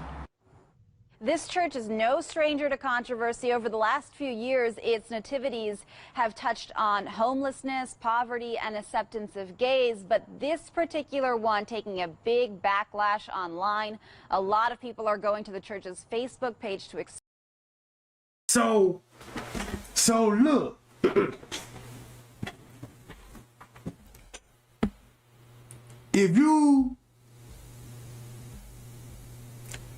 that's why I had to go back to Lisa Left Eye. She was sacrificed, bruh. She was sacrificed. Check this out. Even Dame Dad said she was sacrificed, and a lot of people benefited from that. Guess what Clyde Davis said about watch this. What Shaka Khan said about the party. Just one more screenshot, and this SOP is finally done. You were, I think, going to go to the Clive Davis party. Yes. It was a surreal event where Whitney's body was still in the hotel, and there was this sort of party where apparently half the room were in tears, the other half were kind of partying. What did you feel about that? I thought that was complete insanity. And knowing Whitney, I don't believe that she would have said, the show must go on. She was the kind of woman that would say, stop everything. I'm not going to be there. You know, I don't know what could motivate a person to have a party in a building where the person whose life he had influenced so enormously and whose life had been affected by her. So they were like, I don't understand how that party I had Clive Davis by pure chance in here on Friday night with Jennifer Hudson, and he obviously worshipped Whitney, and I think he must have gone through agony when he heard this news, knowing it was 2 or 3 hours till this event. Right. And I think he took the decision to turn it into a tribute to her. And I understand that. I mean, he obviously was wrestling with the right thing to do. That would have been right if it really was a true tribute, and, you know, and a true tribute, you know, might have been a truer, a more honest tribute from, in my opinion, would have been maybe call everybody together, let's say a prayer, and let's eat dinner and go home. What is your, I couldn't get dressed. I was supposed to go to the party. I just got off a plane from Miami. She was doing 2 numbers in a mother's act. So I went in, and the first song she sang, I knew. Just a revelation. So she lit up your life. She lit up my life. She lit up the room. I knew that I had to sign her. I was there that historic night, that party that you throw every year, and the tragic day that she died. There were many. Why did you let the party go on? Of course, this is a personal thing. But the Grammys were the next night. You don't cancel. You turn an evening into a tribute. You did a magnificent evening. Into... Did you give a thought to canceling? Never. You never thought? Never. Did you ever think... And the family did not want me to give a thought. Didn't? No.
Now, this is what I want y'all to see.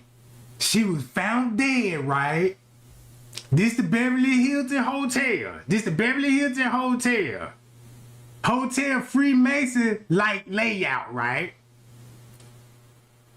Okay. With the all-seeing that pyramid. All right. She died in a hotel room, right? In a hotel room, and they said she was in a tub.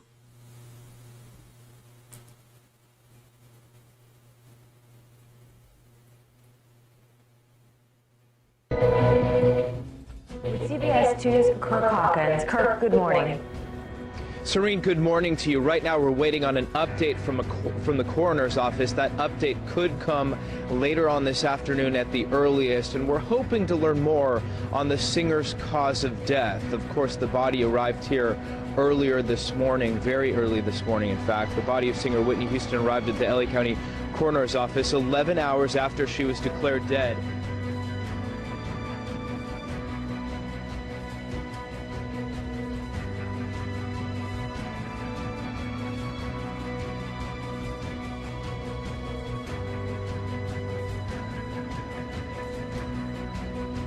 We're going to find out what was in her system, and I'd like to find out who, if anyone, put it in her system or gave it to her. Now, we'll charge a stiff from this. Let's take... That's why they had the stage and said, man, look, she was on drugs. You see what I'm saying? Because they were trying to make it look like a drug overdose, but they really murdered that girl and sacrificed that girl, bruh. Take a look at Anna Nicole Smith and the allegations that came down against all the people surrounding her, including her fiance, Howard Stern. Take a look at Michael Jackson, Conrad Murray. And not only that, if you recall, Archie Bunker, Carol O'Connor brought the dope dealer into court. They gave his son, Hugh O'Connor, his final hit of drugs that caused his death. So I'd like to know who was around her, who, if anyone, gave her drugs following alcohol and drugs, and who let her slip or pushed her underneath that water. Apparently no signs of force or trauma to the body. Who let Whitney Houston go under her water?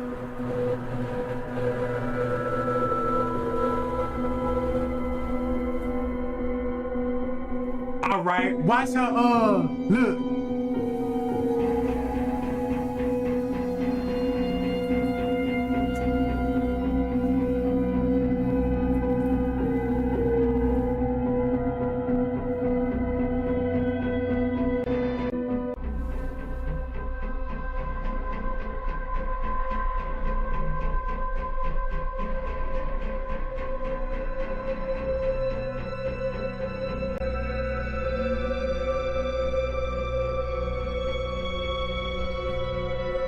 Man, when I tell y'all, bro, this shit so for real.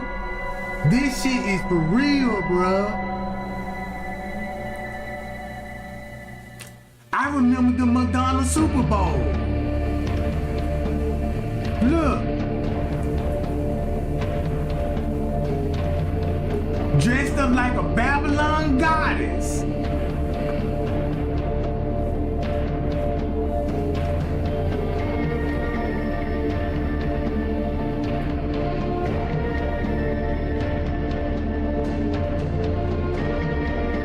So, this is what I learned. I'm telling y'all, bro, this is what, when I sat down, when I read the all of this stuff and the staff of Moses, nobody's not gonna believe when I say, hey man, Jesus not real. And I said I hate to say that, but all the information that I found out, he's really not real. That's why they had to control you through Jesus. Because they don't want you to second guess God, bruh. It's a God that exists. Know what I'm saying? I was a confirmed believer of Jesus all my life. I ain't got no reason to be like, know what I'm saying? So look. The shit that I discovered, all these people that were mentioned in the Bible was made out of rocks and stones. That's why in the book of Genesis say, come, let's breathe earth into and make man. Let's create a image. They even said, come, let's make man in our image. Now look, she almost drowned. Y'all remember Whitney Houston's daughter? She died just like her. And look what they had in the beginning. All right.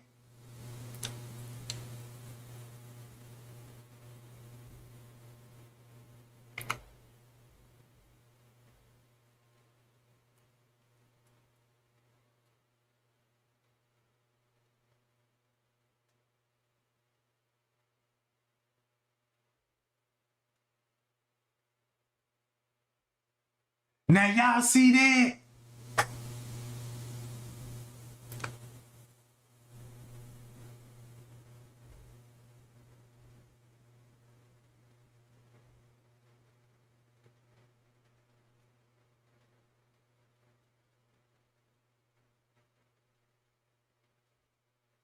Hold on, where that part at?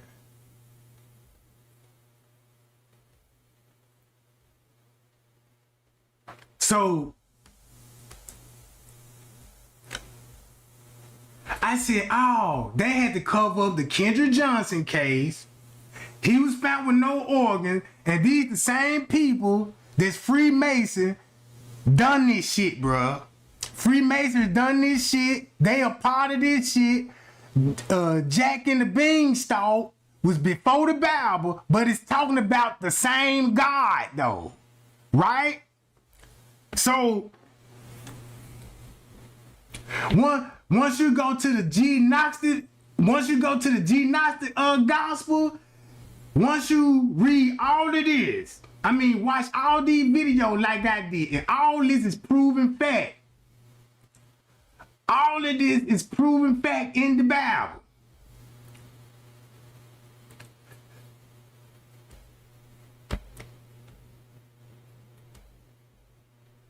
Hold on, where I need to go to? It's called image worship. Hold on, where that lady? So when it come to the Trayvon Martin case, Kendra Johnson, y'all remember all those actors were coming up dead? Like for a prime example, let me see where I need to go to.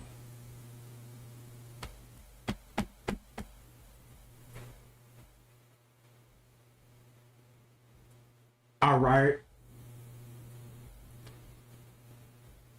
He's going to be the messenger, the traveler, the protector of warfare, you know what I'm saying?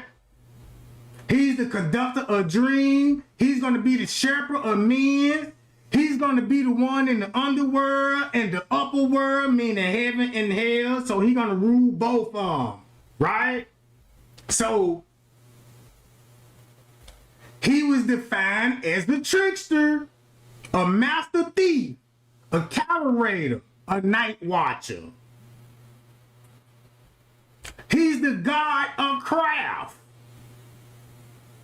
You see what I'm saying? He's cunning like the snake in the Bible. So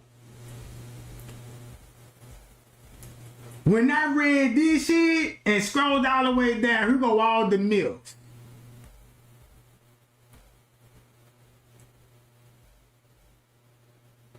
Let me see where I need to go down to. Hold on. Hold up.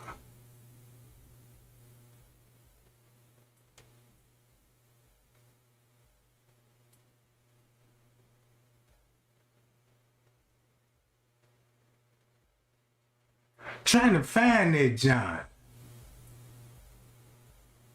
Oh yeah, the Tupac Biggie murder.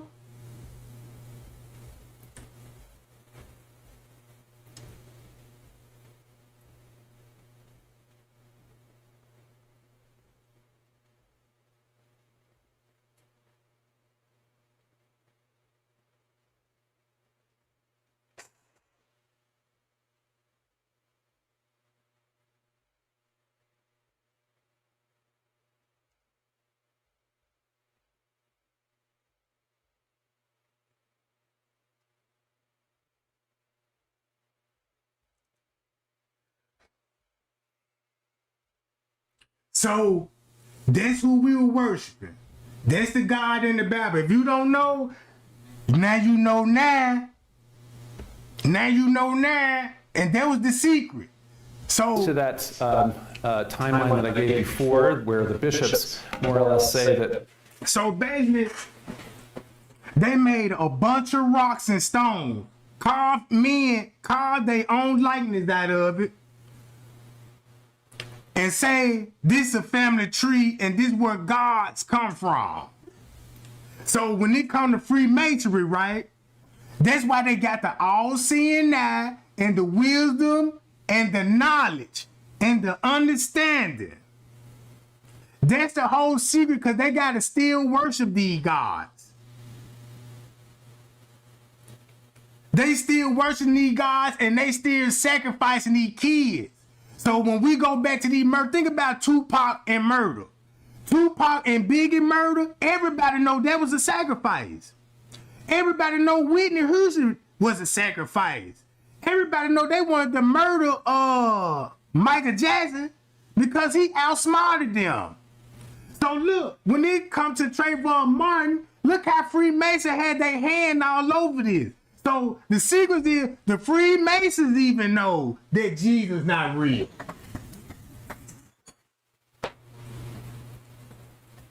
Bro, this is what the Freemasonry know.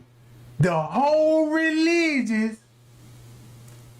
was made up because when they spread the gospel around, the first thing you finna do is go to church, pay your little fee to the church so you can hear the words that coming out of rocks and stones. Coming from rocks and stones.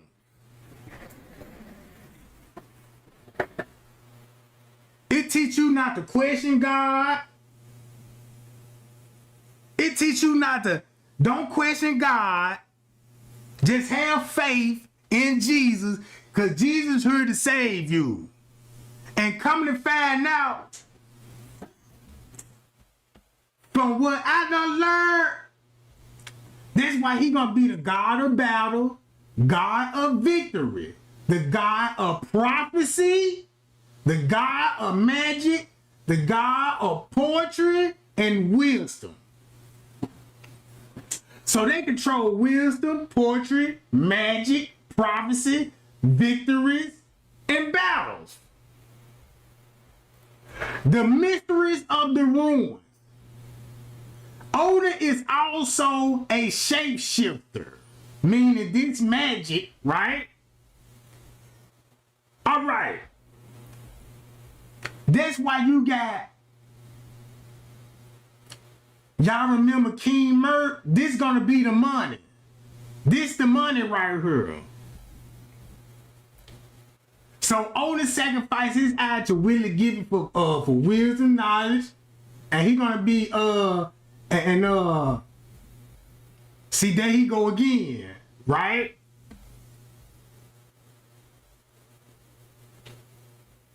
So these people knew how to build the pyramid. They the ones that built the pyramid. Have you noticed the pyramid was like in the middle of nowhere? So guess what they did? When you heard about the Moses story, right? Y'all remember when Pharaoh was chasing Moses? Y'all know they wasn't on foot, right? The wheel was already invented. Because ain't nobody running to the next city on foot. You see what I'm saying? So, they ain't gonna tell you that the wheel was invented. It was already machinery. It was already boats. They already had flying objects. And that was already in the pyramid. So he was a Viking god. That's why the biker gang even know. The Hell's Angels, that's why it was named after them. So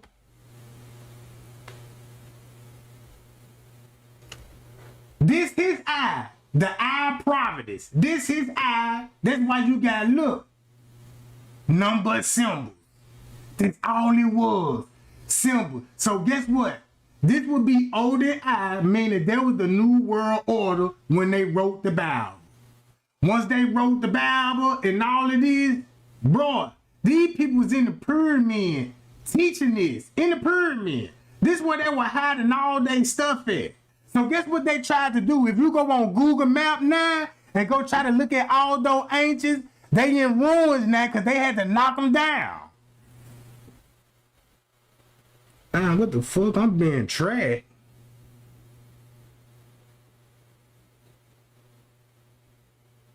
So, this his eye on the $1 bill, right? And this who everybody love, the money. Man, it's all about the money. That's why you got the pyramid with his all-seeing eye on it. And the reason why the pyramid ain't complete, cause look, they ain't finished yet. It might take another 1,000 years for this pyramid to be reconstructed and rebuilt. So look, they didn't want nobody to know about the pyramids, none of this. So if you go, that's why you got the Blue Lodge.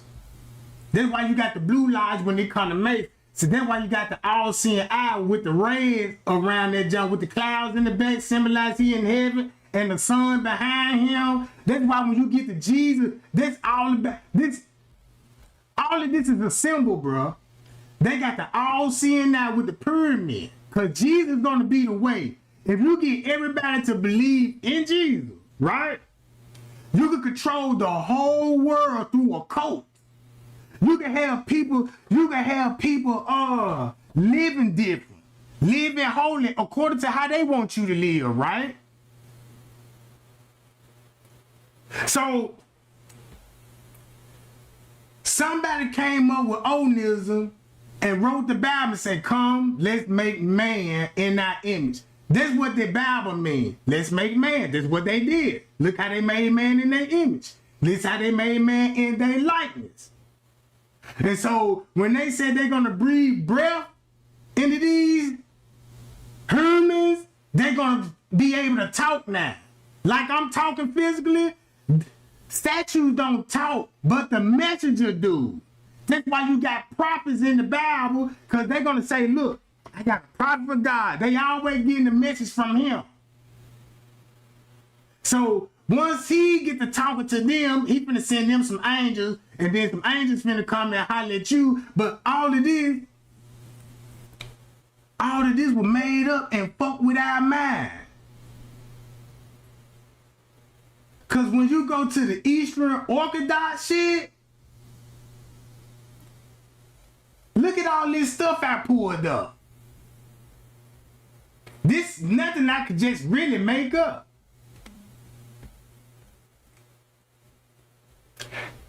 If you look up some old paperwork, this shit been exposed. Cause all of this is icon worship. Icon worship. And if you look at when this shit was going on, so basically, they left idols all through her and gave them a voice. Yeah, Moses, we're going to lead you. We're going to part the Red Sea, Moses. You know what I'm saying? That's where the staff come in there. Yeah, then they finna read all these tablets off these stones. So, yeah, all the laws in the stone tablet, yeah, it came from a rock. Yeah, you know, then we're going to give him Jesus because he got to be born to save the world. Save the world from what? You know what I'm talking about?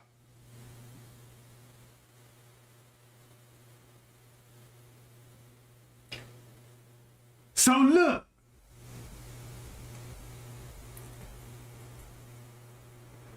They even said, Mary, you have found favor with God. She married and she ain't in the bloodline. But God said he was going to send Jesus through the bloodline. Everybody that prophesied about the Messiah coming, the Messiah coming, the Messiah coming through the seed of David. You know what I'm saying? Through the seed of Solomon. The Bible always speak that. So So if she was born from Mary, how would Jesus would have any of the descendants? They even tell you all of this is just icon imagery. This is what you're going to worship and believe in, because you got pictures of it. Look what they doing. Icon traditionally is painted on wood panels, leafy background, symbolize light and heavenly, such as the color blue and red to represent wisdom. Hold on. You can trick a lot of people with this paint, bruh. Look. Then they showing you. They got this documentary. If you go to the icon workshop where all these pictures came from,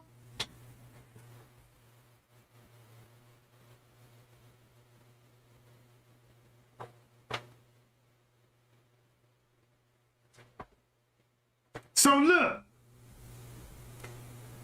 icons are images. That's why you got the cross. Because guess what? Once you think about Jesus, you thinking of a cross. That's another idol. Some people even wearing around their neck. This cross symbolizes, if you look what a crucifixion is supposed to be something that humiliate somebody. All right. So there's Jesus, another image. So once I read all of this, I said, oh man, that's cold. So all of this was made up? They like, yup, all of this shit made up. And this ain't nothing new. So when I looked at that, right? Okay, this is what I did.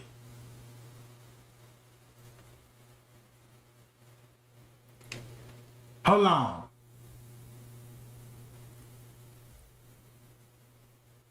I had to pull all of this shit up. Let me go to like in Xerxes. If you go to a Xerxes, once you go back to Darius the Great, right? All of these were statues. Images. If you go to the tribe of Dan, didn't I tell you about the snake? Look what the tribe of Dan had. The snake. Boy, this finna get serious. Look. That's what the snake symbolized for. Look. The snake symbolized like, look, if you get bit by this snake, this same snake can heal you. And Jesus said he was gonna, they were gonna rise the snake in the wilderness, right? All right. That's why the tribe of the tribe of Dan, that's why they got the snake on a stick. Then once you go to Odinism, you know what I'm saying? So look at all his children. You got Jacob, right? They ain't finna tell you when these people were born. They ain't gonna have no timeline. So let's go to the one that's supposed to be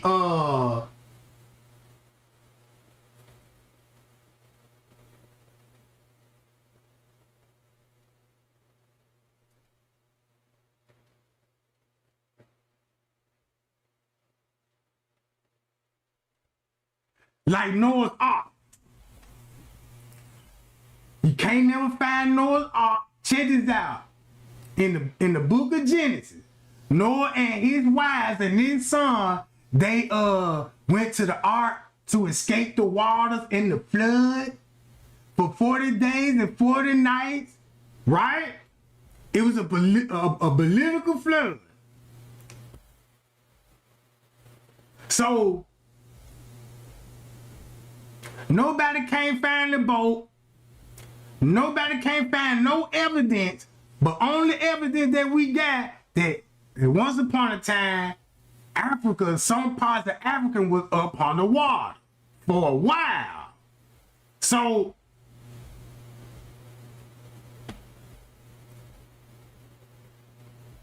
Just like slave boats. Ain't nobody never found a slave boat. But they been coming over here on boats though. So if you go to, like here go another prophet, right? So check this out.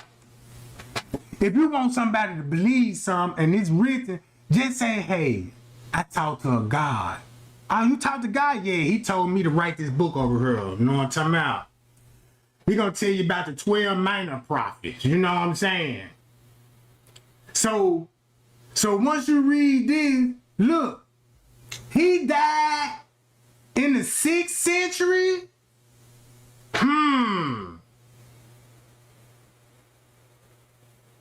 Whoa.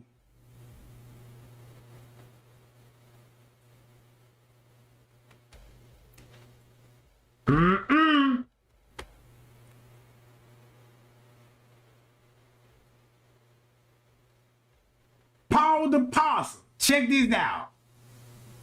You mean to tell me he was born after Jesus, but I thought he walked with God?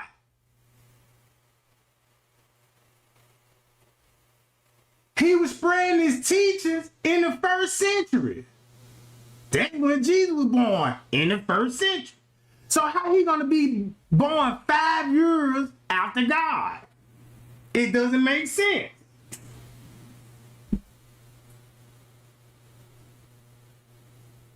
Look.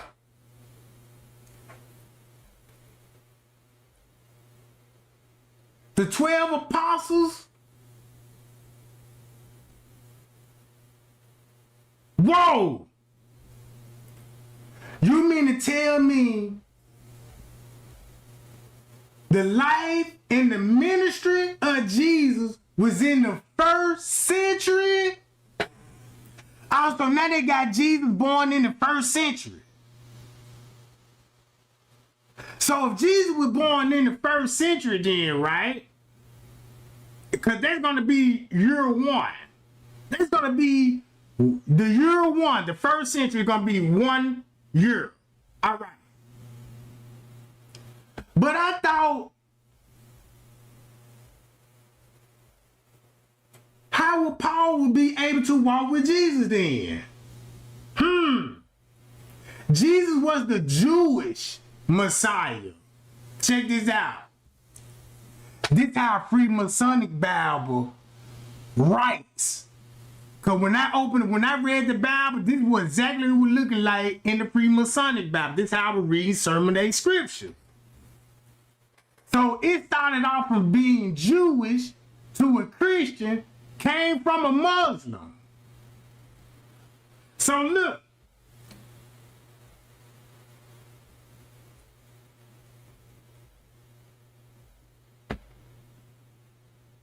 He supposed to be the king of Israel.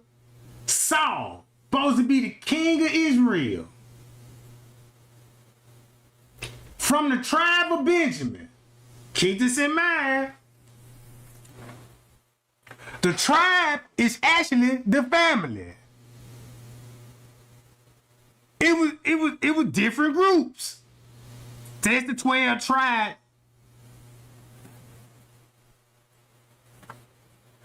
But it's not what you think. So what they basically did, once it come back to the 12 tribes, it were actually people that were worshiping these idols. They were worshiping these idols, and they were spreading the words. They were travelers, they were thieves. So what they were doing, they came up with the Muslim religion. When they came up with when Abraham was in the Garden of Eden, the reason why they had to come up with the Adam and Eve story with the first creation, because that started the new world order. Now you finna start a new religion. Then let's make man in our likeness. Then they put breath in an actual human being, right? An actual human being that got breath is just writing this shit down. So boom. So every tribe had an idol that was worshiping. They had an idol that was worshiping, and these idols they would sacrifice their kids to these idols.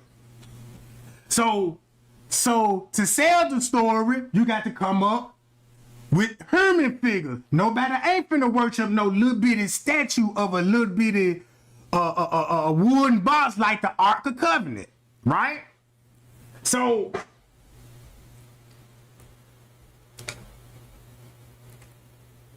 hold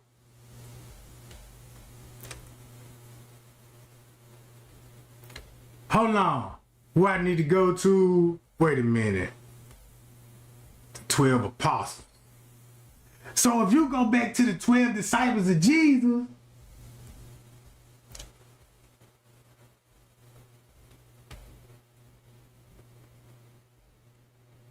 hold on.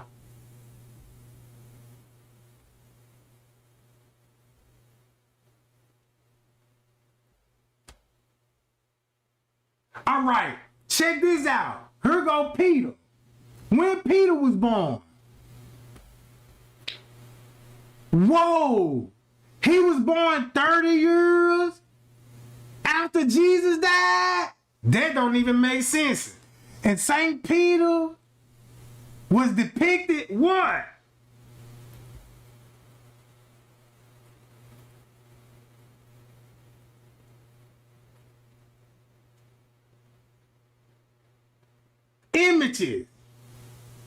Images, icon worship. So then why you got, how would God would choose Peter if he was already dead? Oh, right here. They got him in 1 BC now. But look, so wait a minute. He was born after this. Hold on, wait a minute. John here, right here. Hold on, Peter, I need to go to, hold on, let me go back to this.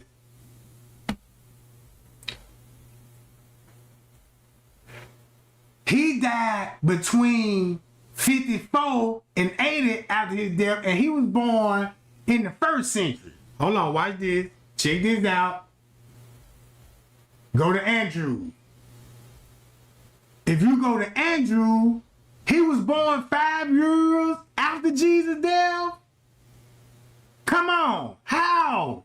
They would be, how? Ain't this enough proof to show everybody like, oh man, you must be on the song. All right. Let's go to another one. And this was a dead giveaway. When you go back to the Gnostic code, hold on.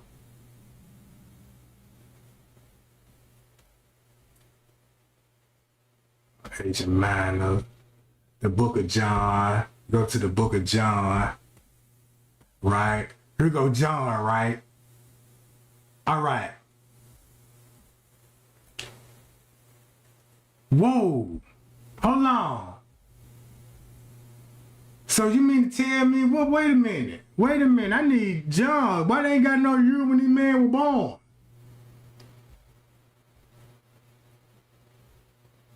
Hold on.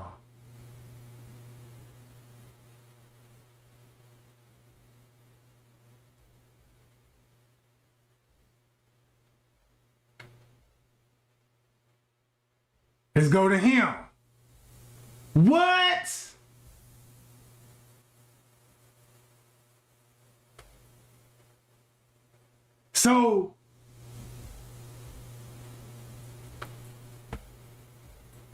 So this right here, this video, hold on, right here.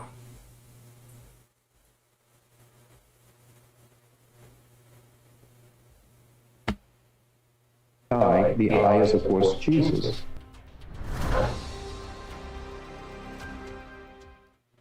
The secret societies is a very... Here we go. And some positive ones, but you find some of those in these texts. Right. So these Gnostic texts, which talk about Jesus as the serpent, already a sort of a marvelous and incredibly subversive idea.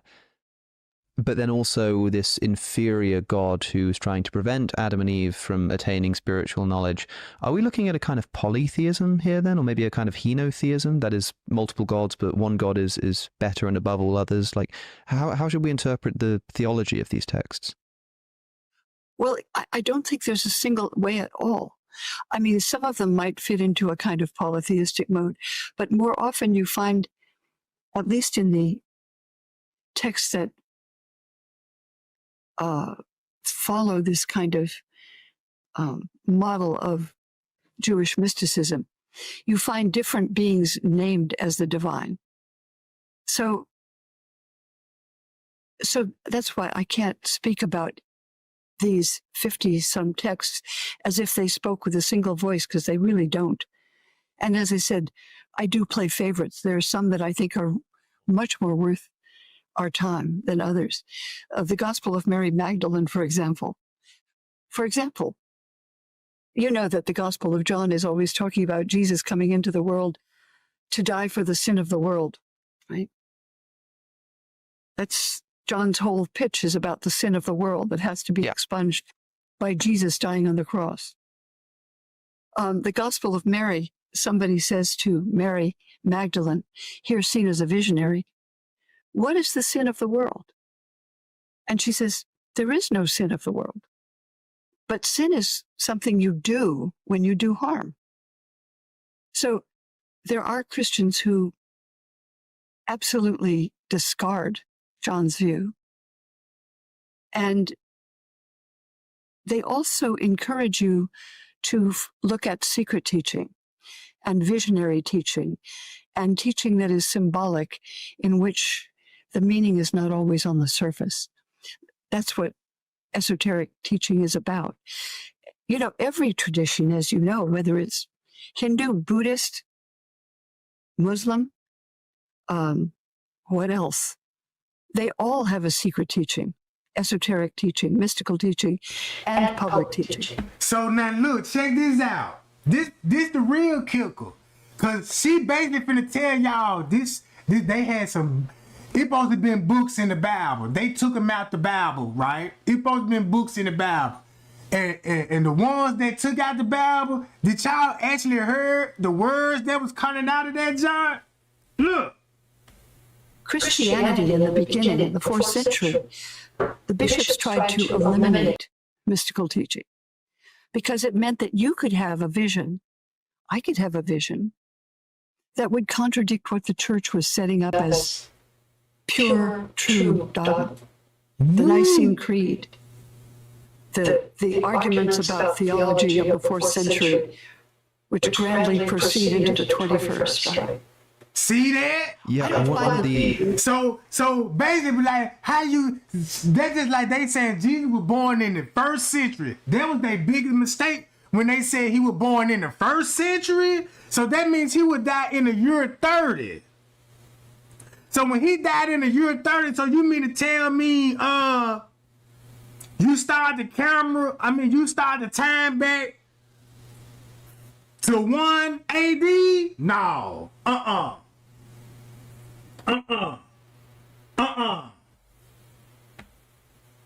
One of the really interesting things reading your book was this idea that early Gnostics believed that once you reach a level of spiritual maturity, you can essentially just start teaching new information, new theological insights, not from some passed down tradition that you've learned because you spoke to Paul and Paul got this secret message from Jesus, but just because you sort of uncover it yourself through your prayer and meditation and insight. Or just because the Spirit reveals it to you. If you look at, again, 1 Corinthians 2 and chapter 3, Paul says,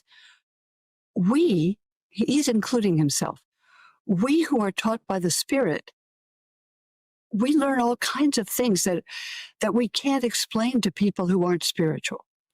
We're not talking about them to anyone who doesn't have the capacity. It's not that you make them up or invent them, he would say. The Spirit. And it's funny that she would say that. Check this out. And it's funny that she would say that. that you make them up or invent them. Told you, cause she know it, bruh. Look. Spiritual. We're not talking about them to anyone who doesn't have the capacity. It's not that you make them up or invent them.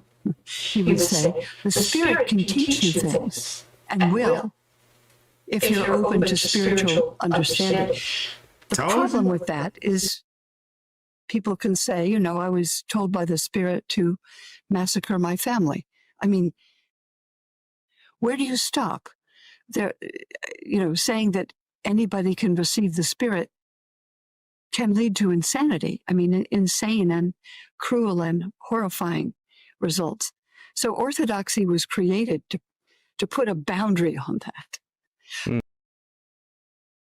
Then she slipped up and said it was created? I mean, insane and cruel and horrifying results. So orthodoxy was created to put a boundary on that.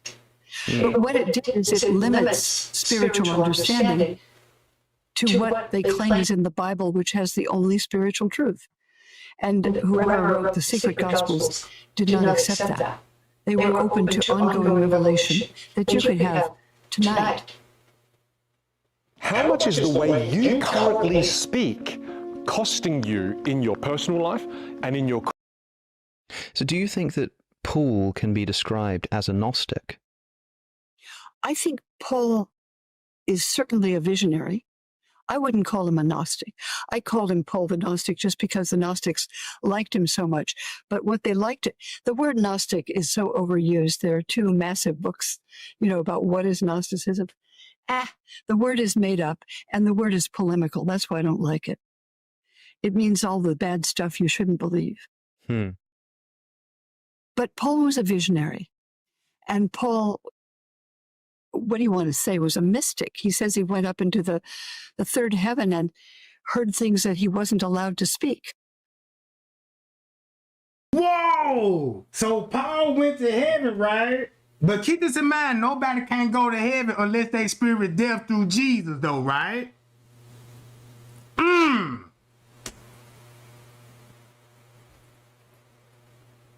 Look, there you go, Jacob and Israel, they the same person. There you go. Look. He had revelations he couldn't possibly tell you. That's the kind of secret teaching that mystics claim to receive to this day.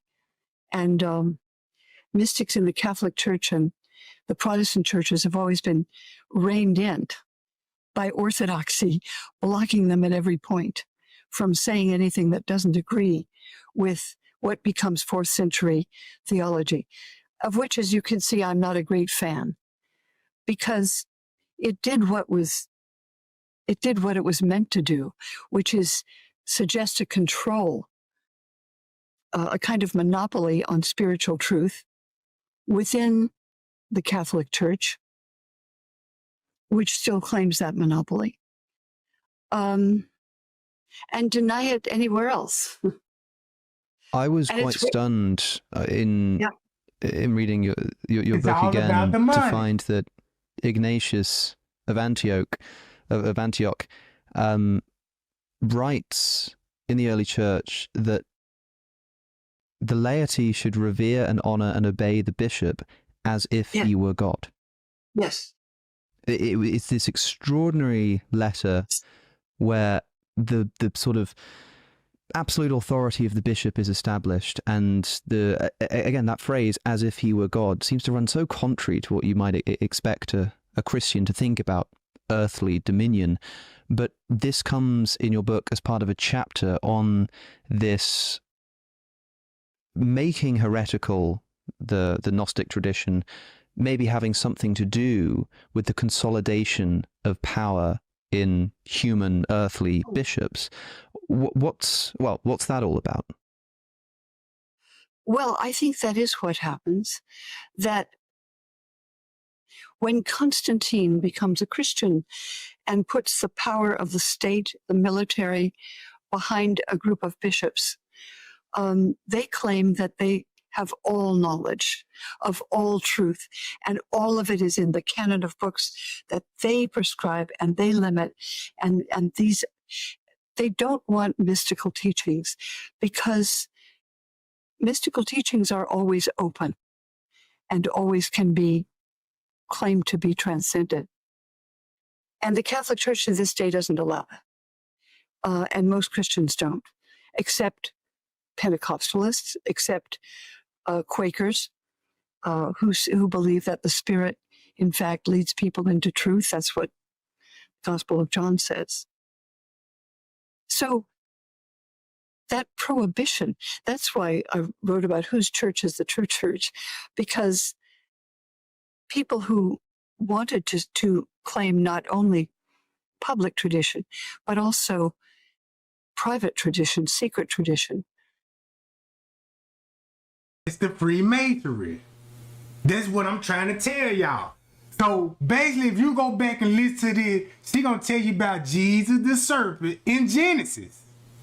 This what the other books they took out the Bible, because to make a long story short, since Jesus was made up, right? That's why they said Jesus already was born. First they were like, yeah, you know, Adam is the Jesus. He's the Son of God. That's what the Muslim was believing, that Jesus is the real Son of God, right? And I mean, Adam is Jesus. So they made Adam is Jesus, but the whole time in another book in the Bible, which they took out in the Gnostic Bible, Jesus supposed to be the serpent, and that's why when God say, hey, I'm gonna make you crawl on your belly for life, and you shall strike the heel of the foot, and thou shalt strike the head of the serpent, right? Now you got Moses with the serpent, with the stick that was made on the 6th day of creation. Now, the Bible never speaks about a rod being created on the 6th day when the world was getting created, but you got Moses with the stick, and it symbolizes snakes. So when Moses got the snake and with the stick, and you got Pharaoh and them with the sticks, they perform the same tricks. They got snakes over here, they got snakes over here. But Moses' snake swallowed their snake. On the real thing about it, they was enslaved in Egypt for real. So look, they was enslaved for real. That's when white people was actually in slavery through the Arabs, you know what I'm saying, and all of this. So they fled to Jerusalem. All right, when they fled to Jerusalem, they already convinced the Muslims, like, yeah, you know, Moses, you know what I'm saying, he the prophet of God, and you know what I'm saying, that's where they get the prophet Muhammad from. Okay, the prophet Muhammad is supposed to be Moses. So if you go to the Quran, it's basically saying the same thing what the Holy Bible is saying, but a little twist to it. Everybody was like, no, this the real prophet Muhammad. And then you got Jesus was like, look, I'm here to fulfill the law of Moses, right? So now you got Moses with the stick. He fled from Egypt, and they chased him to another city, so they wasn't on foot. They had wheels and carriages. They even said, you know what I'm saying, Pharaoh, they jumped in their carriage and they took flight after Moses, right? So Moses parted the Red Sea, allegedly with a stick. So when they fled from Egypt, they made it to goddamn Israel, right? Cause the Garden of Eden supposed to be in Iraq, where Babylon. That's why they said, yeah, you know, God didn't like how the nation building this big old tower to get up there to where God is, right? So you got the people at Tower Battle, and God say, look, I'm gonna scatter all y'all around the world, and I'm gonna divide everybody's languages so nobody won't understand each other. Then you got the fallen angels They was saying angel was coming down here having sex with women, and they produced giants. So once they produced giants, now you got Satan mix his seed with Hermes, and God didn't like that. So when you think about it now, it's like, oh, that's probably why God didn't like that. Because everybody making images out of wood and stone after their likeness, right? So when you see a certain bloodline, you know what I'm saying, they automatic Satans. You know what I'm talking about? It's a control thing. So now you got the house of David.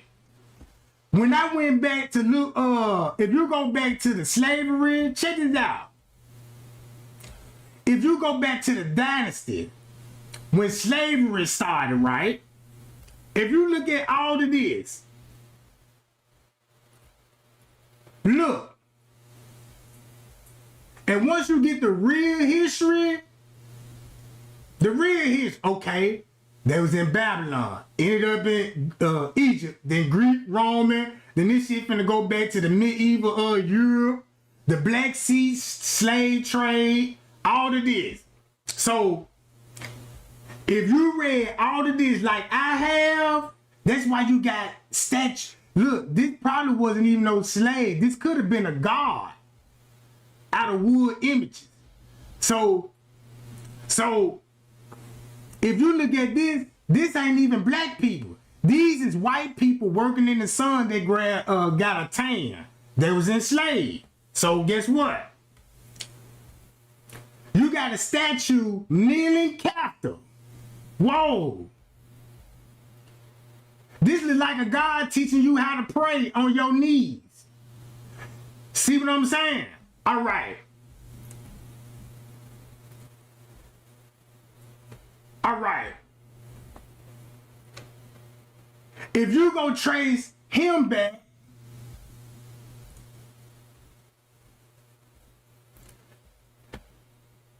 this gonna be a God they was praising to.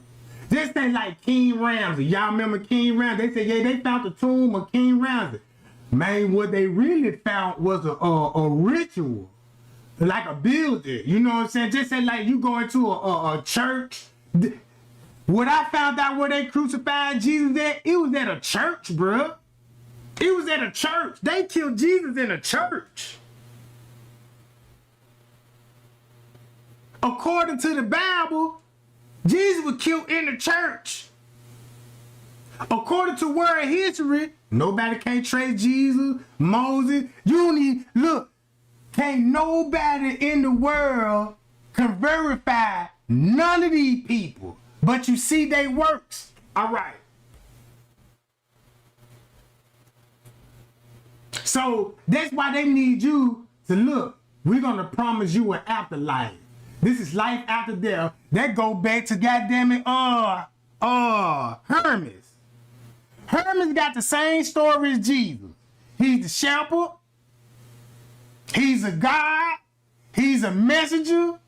And he's the one, like King David. If you think about Solomon, right? When Solomon said, yeah, he was the most wisest man in the world and asked God for the all-seeking knowledge. King Solomon just a temple.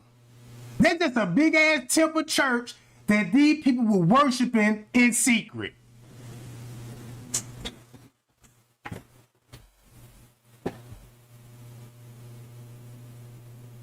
So look, hey goddess, check this out. I'm glad that you said God is a consuming fire. You know what? When I think about the sun, I see why Africa was sun worshiper.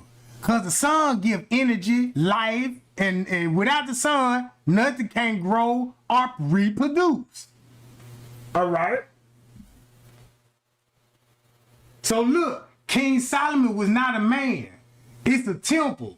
So they had to create a statue to make him look real, like, oh, okay, this is where his palace is. Oh, he actually did live here. No, it's just Just say if Trey Gang don't exist, you want everybody to believe in a person named Trey Gang, right? Trey Gang not my real name. Know that. That's just a name that I came up with. So Trey Gang really don't exist when it comes to a Hermes. So if I created Trey Gang in and I build Trey Gang apartment building. I got a apartment building I name it Trey Gang House. So what I'm gonna do, I'm gonna need a logo. I'm gonna need some type of logo to market it. So I could build a statue of me in front of the apartment and call it back Trey Gang House.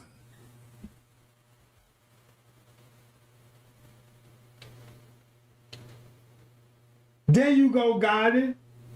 Why would God be jealous of us? And he in the Bible, according to the Bible, he created us.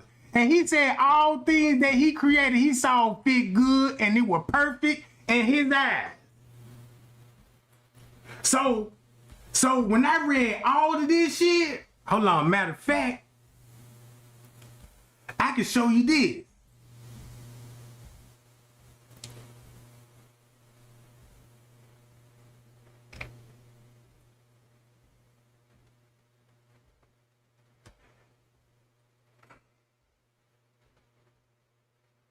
With Monday.com's intuitive work management platform, you have the power, not IT, not admins. Gentile converts who have in the cities of the Greek-speaking world who have joined up when open for debate. So, for example, the different Jewish sects, some of them are very much believers in Satan and the cosmic battle and things like that. So, for example, the people who are writing the Dead Sea Scrolls, the Essenes, those guys are pretty excited about like cosmic evil, and they're very excited about a Messiah and an apocalypse and all that kind of thing. Whereas the people that are in charge of the temple at the time, the Sadducees do not believe in any of that stuff. They think that all of that is not in the oldest part of the Bible, and so the people have added new things, and they reject all of that. And they also, for example, reject the idea of afterlife at all, because that's not in the oldest part of the Bible. So they're... See that? This is like when God created heaven, why he didn't say, I created hell too? Don't you know when the Bible first speaks about hell? All right.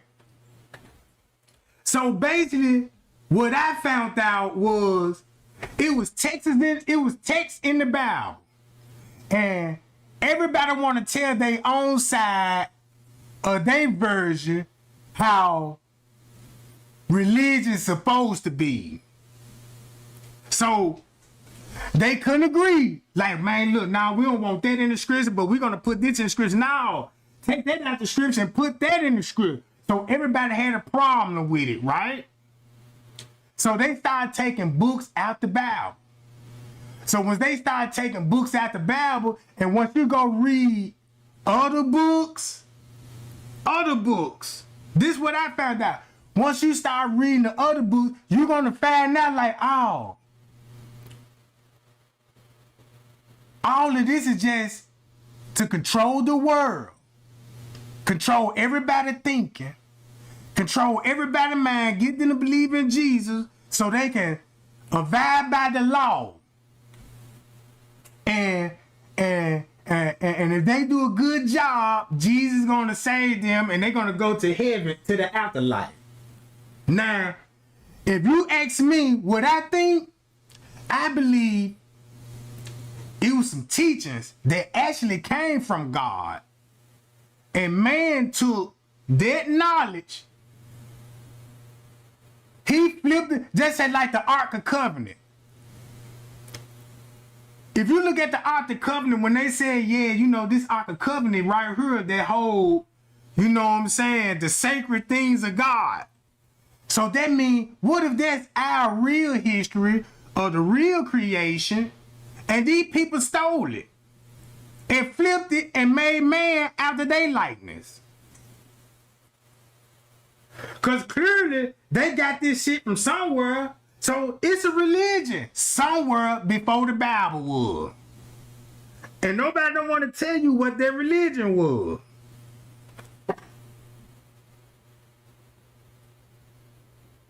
So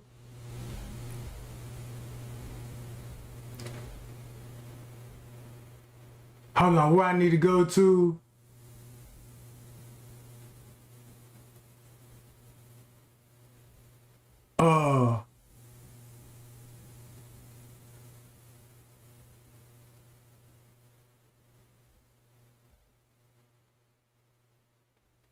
Where I grew up, I see children suffering from poverty. I've seen the impact it has on kids. 1 in 5. This is the timeline of the entire book of Genesis. This first book of the Bible is made up of a series of events that seem pretty bizarre and random on their own. But when you add them all together, they actually form one story about 2 choices God offers every person on earth. Let's find out what these 2 choices are as each event in the story appears on the timeline. Starting with chapter 1. Genesis begins with God creating 3 different realms in 3 days: light,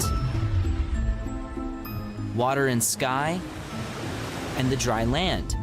Then filling these realms each with a different ruler the following 3 days: the stars to rule the heavens, the fish and birds to rule the water and sky, and the animals to rule the land.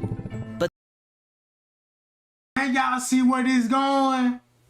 Now think about look where this finna go, right?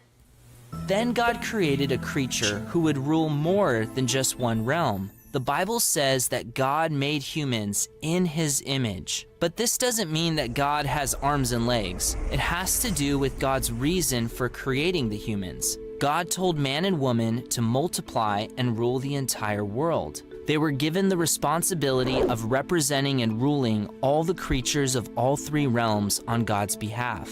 To be made in God's image is to be made for the purpose of representing the image of God on the earth. This was God's original plan for the earth, which is why he rested the seventh day.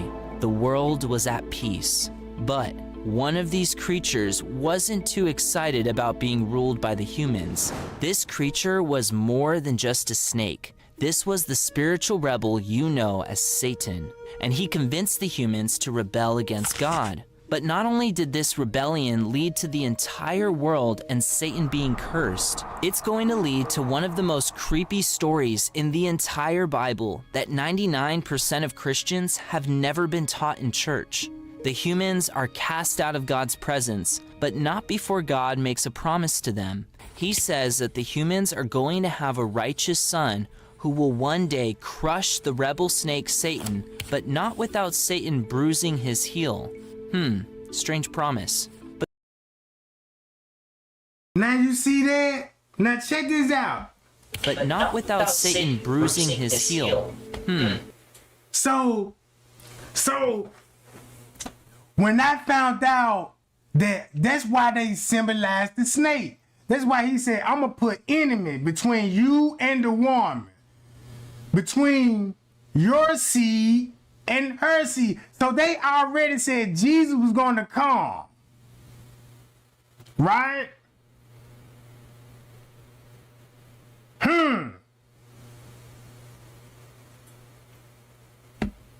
Strange promise. But this is just the first of three big promises God makes to the humans in the book of Genesis. One of them has already been fulfilled, the other one is being fulfilled as I speak, and the last one will be fulfilled in the future. I'll explain more later, but for now, let's move to the next event on our timeline. The man and woman have two sons, Cain and Abel, who grew up hearing about how their mom and dad used to live in God's presence before the whole snake incident happened. They used to be able to physically walk and talk with God. But since Cain and Abel couldn't physically do that, they decided to show their love for God in a different way, by offering gifts. Their parents must have been so proud.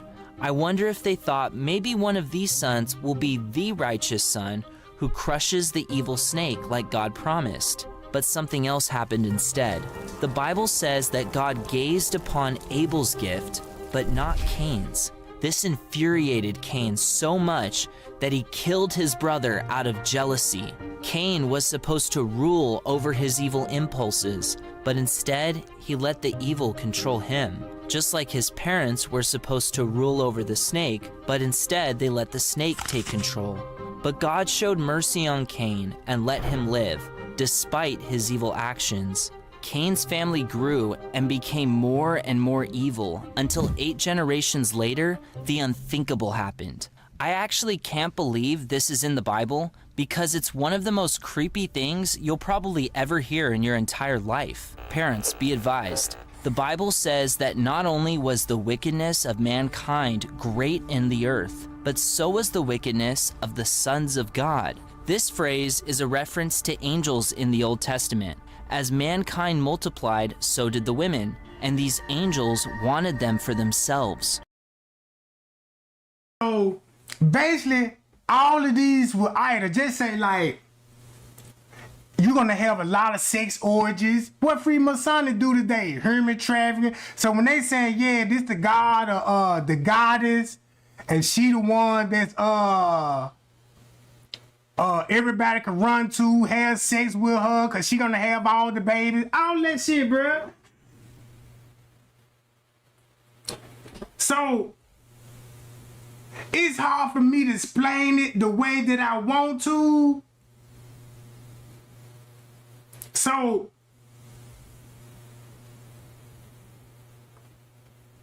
hold on.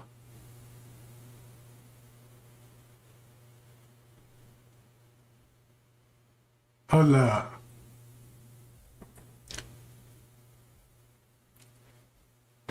I want what a video I had saved. I had a video I had saved.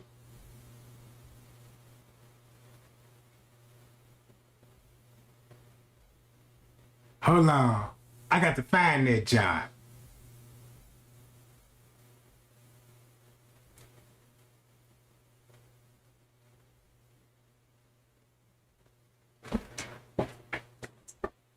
So basically what I'm saying, when it comes to Moses, when it comes to the Kenneka Jenkins cave, this is what Kenneka Jenkins showed me. Kenneka Jenkins showed me this, that sacrifice is still in this world. It's happening right up on our noses. The Freemasonry is a secret organization that we all know. But it revealed who it was. It revealed it revealed that the Bible is made up. All the characters in the book were actually carved stones that man preached. And when they go worship in service, they do rituals. So they'll teach us one thing. They put it like this here. They'll teach us Jesus. Then they'll go in the lodges, you know what I'm saying, and study Satanism. You know what I'm saying? Because they know the real truth. The real truth is all that old Christian and Muslim religions and all of that is made up. I don't even think it's no such thing religion.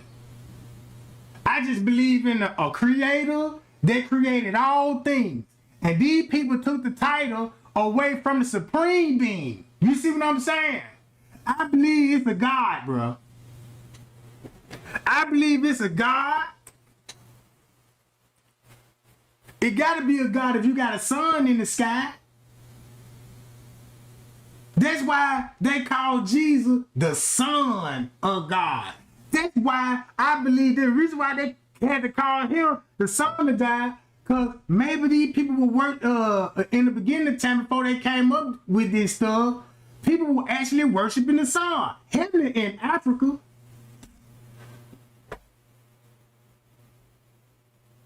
So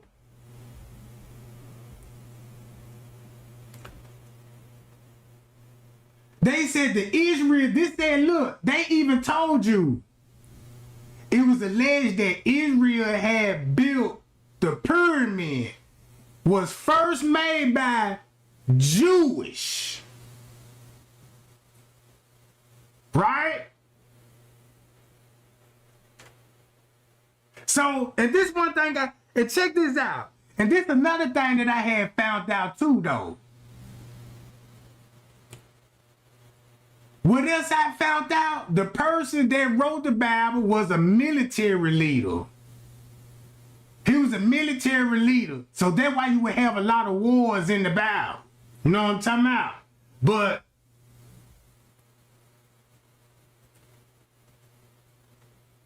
just like when you go to the Black Madonna. Check this out. Now, if you go to Solomon, Solomon's a song, I am black and I am beautiful. She's the Queen of Sheba.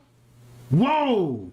To Queen of Sheba, right? If you look what Queen Sheba is, that's why you can't even trace Queen Sheba history back. You can't even trace Queen Sheba back unless you go to the Bible. But no actually historic. Nobody don't even know where she really came from. So look.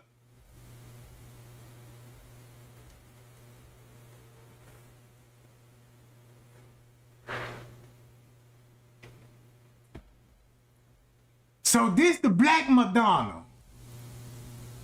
Right? Now, why you got this as the Black Madonna and the baby Jesus? Whoa!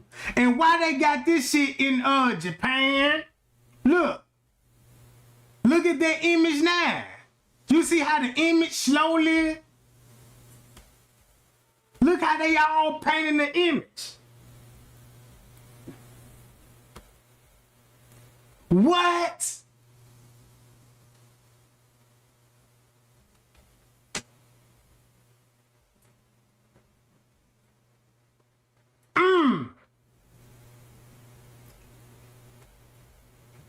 See that?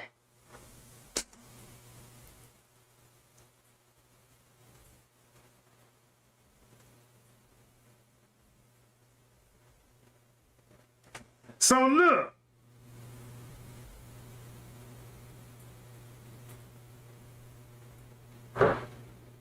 Where you at? Where you at? Where you at? Where you at?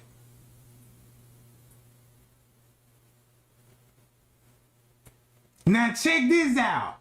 Crushing the serpent head. The meaning in Genesis. Check this out. This is gonna blow y'all mind.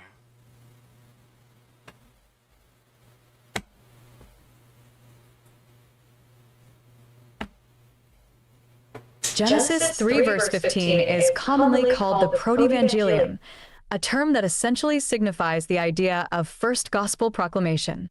In the American Standard Translation, 1901, the text reads as follows: "And I will put enmity between thee and the woman, and between thy seed and her seed.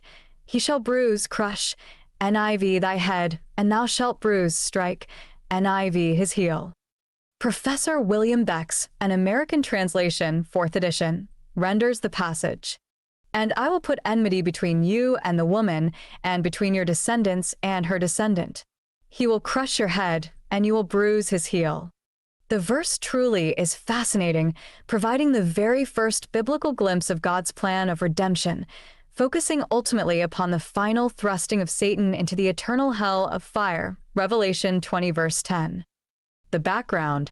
The passage rises from an interview in the Garden of Eden between God, Adam and Eve, and, finally, the treacherous serpent.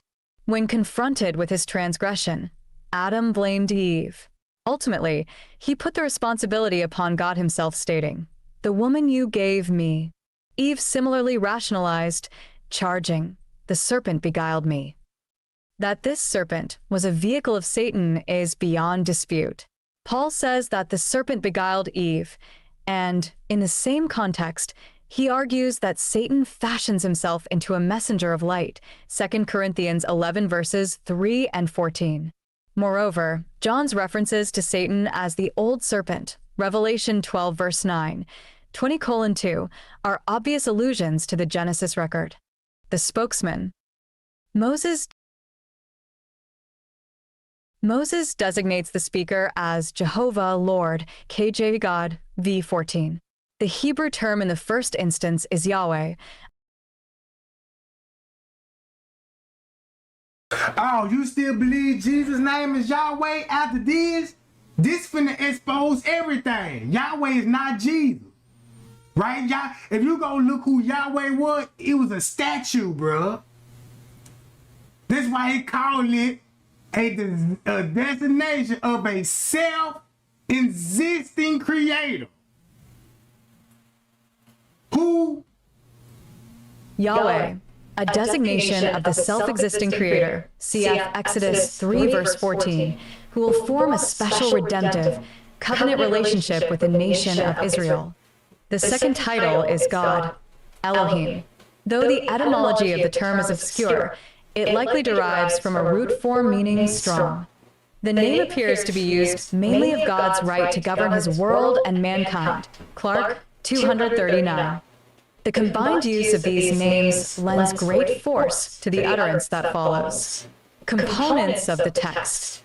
Let's briefly consider the various participants and components of this intriguing text. The serpent. Jehovah's remarks in Genesis 3 verse 15 are addressed to the serpent immediately, though to Satan ultimately, cf. Romans 16 verse 20. Modernists dismiss the clear import of the biblical record.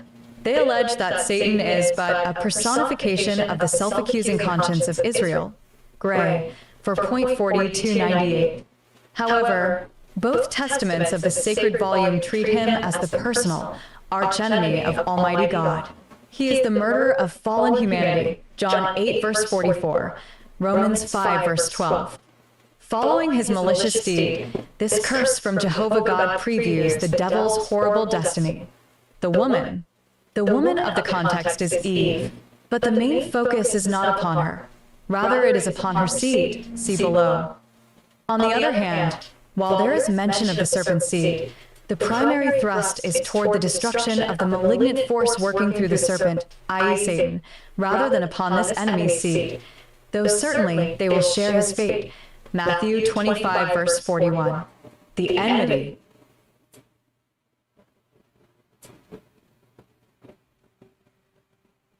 Between what parties is there enmity, as suggested in this text?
E-text represents Jehovah as saying, I will put enmity.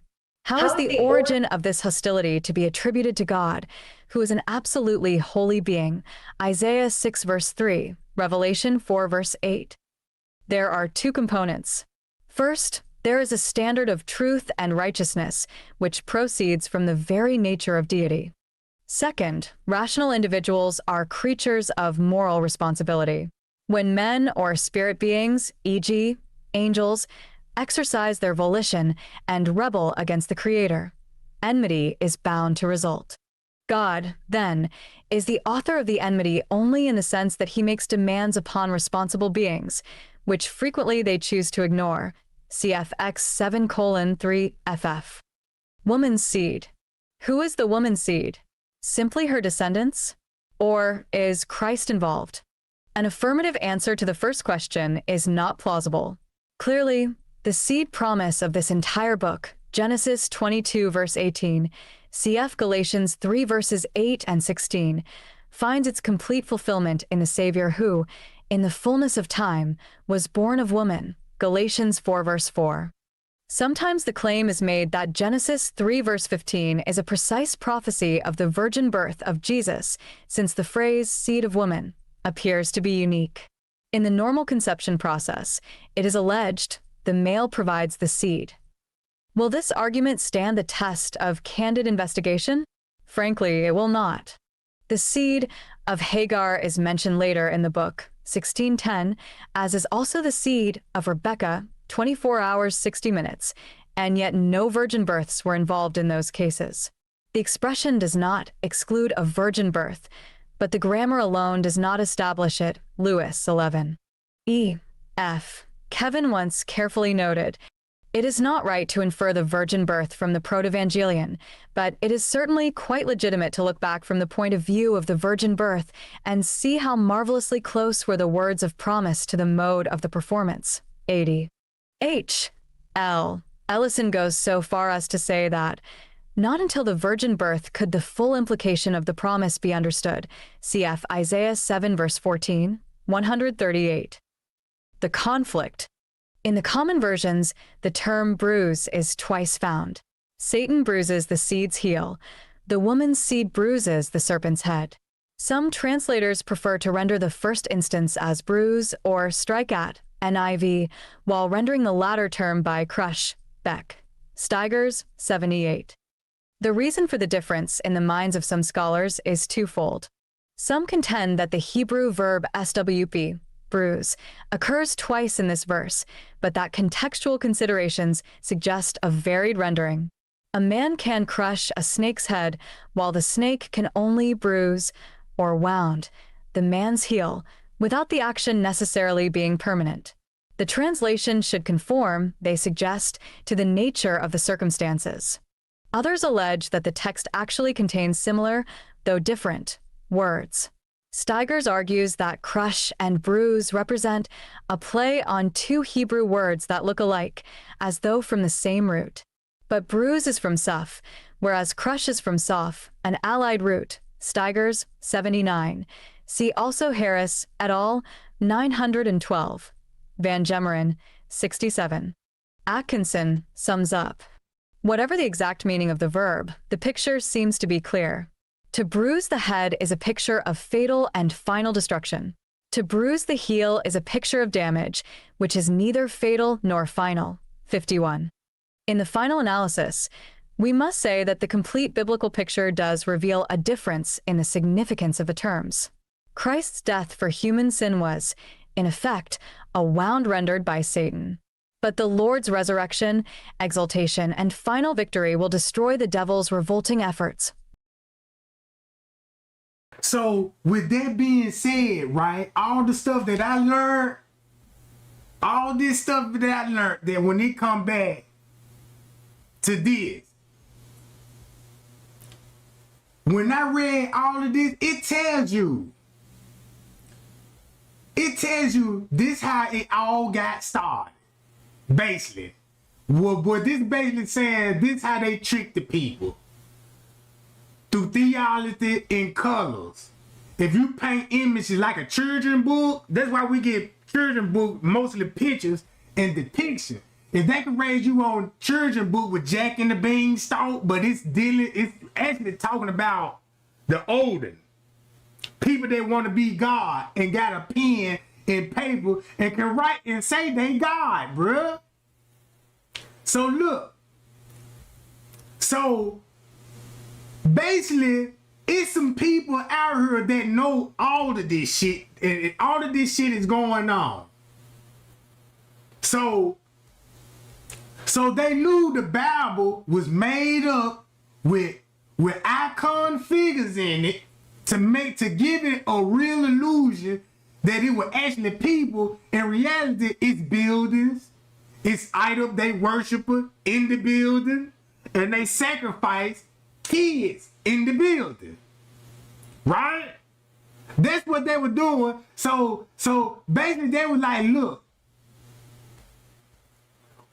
when they said Jesus was born, guess when they said the Bible was already existed? When Jesus was walking. Look. So, and one thing I noticed, all of them got the same story like Jesus do. All of them got the same story. Somebody gonna be promised through their bloodline. You know what I'm saying? God was like, I don't like y'all worshiping all these false idols. Everybody was creating idols after their images. So if you look at it like this, everybody knew it was a fraud, and they started painting the likeness and adopted the religion because it brings them money and wealth. It brings them money and wealth, and that's why they sacrificed it to the gods. Because it brought them money, it brought them power, right? So, when I read all of this, these people basically said, look, all of these, it was made up characters so they can have everybody believing that Jesus came here and died for your sins. That's where it come in when God say he's the victory. He's the king of victory, the kings of battle, and all of this old shit. If I'm planning on doing a hit right, I'm the only one that can predict his death. Yeah, I'm gonna make sure you're gonna die around about this time. And if it's a hit right, so look. So if you look at all the people that's around Jesus, even though these is images, he is amongst people in high authority, right? So that's why you got, yeah, look, Jesus is gonna take you to the afterlife. You can go with Jesus to the afterlife, and you go with the devil to the afterlife. One of the two. So you're gonna have to pick one. But Jesus got the same story as Lucifer do. Jesus is the son of light, but the devil is the son of light. The devil is all wisdom and knowledge. Jesus is all wisdom and knowledge. Right? So, this is where you get hell at. Get beneath me, Satan, because I'm ruling now. I'm ruling this junk now. I got everybody's souls now, Satan. And I'm going to send them, and the ones that following you, they're going to go down there with you. All right? So, you got a crucifixion of Jesus. So now they fulfill the prophecy. Oh, man, they go to Messiah. Boy, here you go right here. Y'all see the picture? Here go the Messiah. He died for your sins and all that. Here go the dead body right here. All right?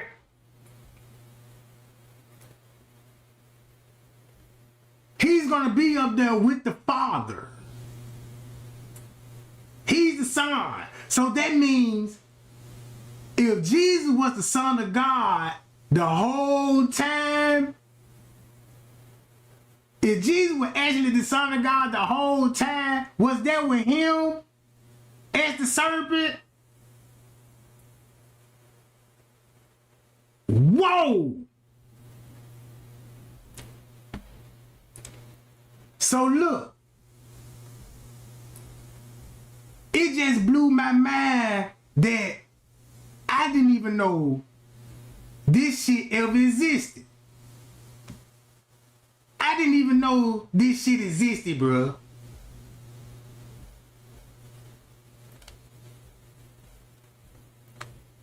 So all of this is gonna give you, look, the birth of the icons. All right? It's gonna give you the birth of it, who created it, when they created it. Here go the roles and all in the churches. Right?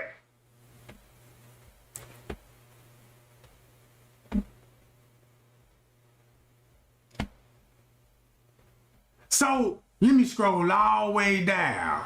I gotta scroll all the way down for this one.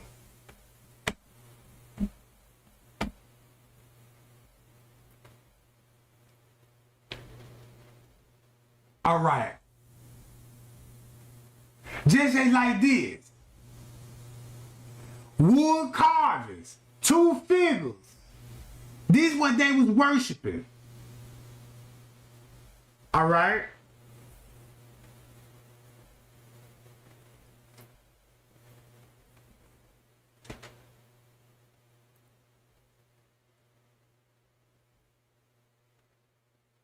All right. See that?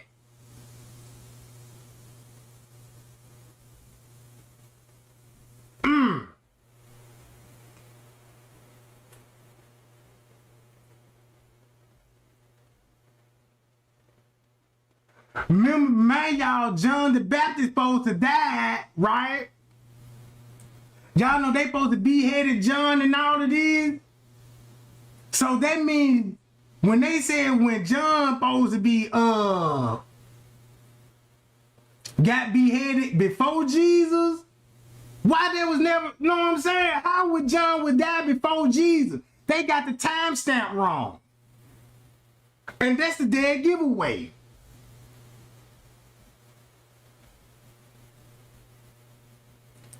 So that's why they had to paint. That's why they had to put wings on. Cause first thing you're gonna be like, well, damn. If they don't got no wings, you can't say they come from heaven. But if you show them with wings, right? Yeah. All right. So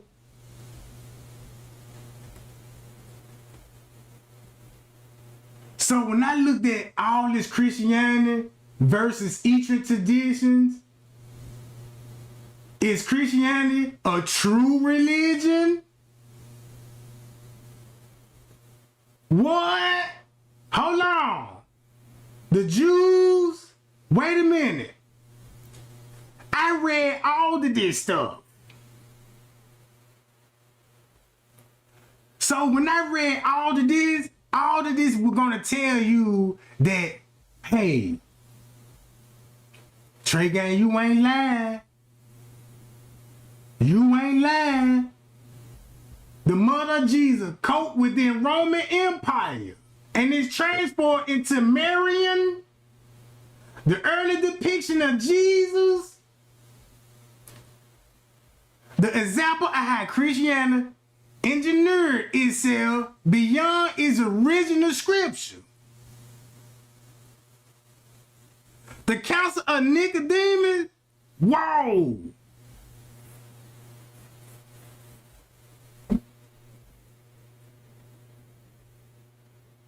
Whoa, why did the Jewish, right, the apostolic culminated, right, in the 1st century?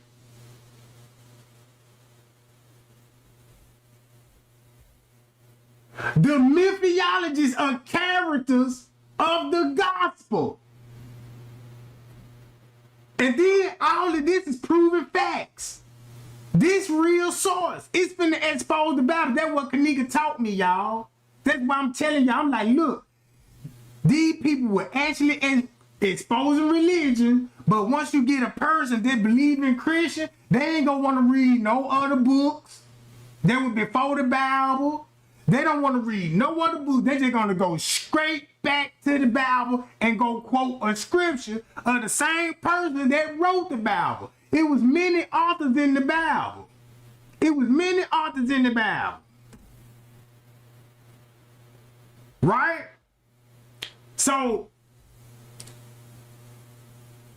was Jesus really born in the stable? Nope. St. George, the dragon slayer. What? Dragons in east and west?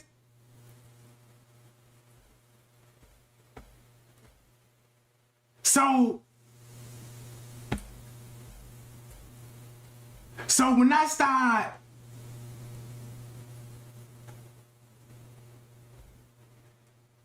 anyone who doesn't write world history as criminal history, whoa! The criminal history of Christianity?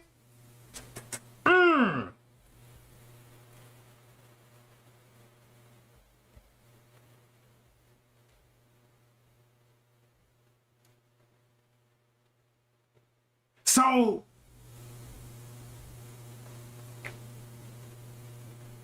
when I looked into this stuff,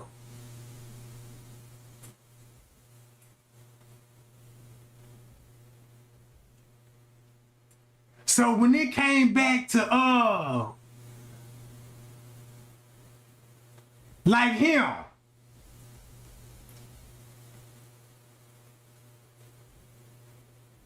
right? If you go back to who was Hiram, the one that built in the Holy Bible, that he alleged himself as King David. Who? Hiram, the one that built Solomon Temple, and they associated with who?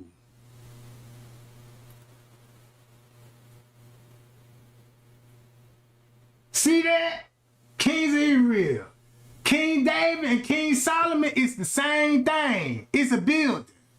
Solomon Temple, when they destroyed Solomon Temple, they rebuilt it in King David, right? Oh man, this shit so cold.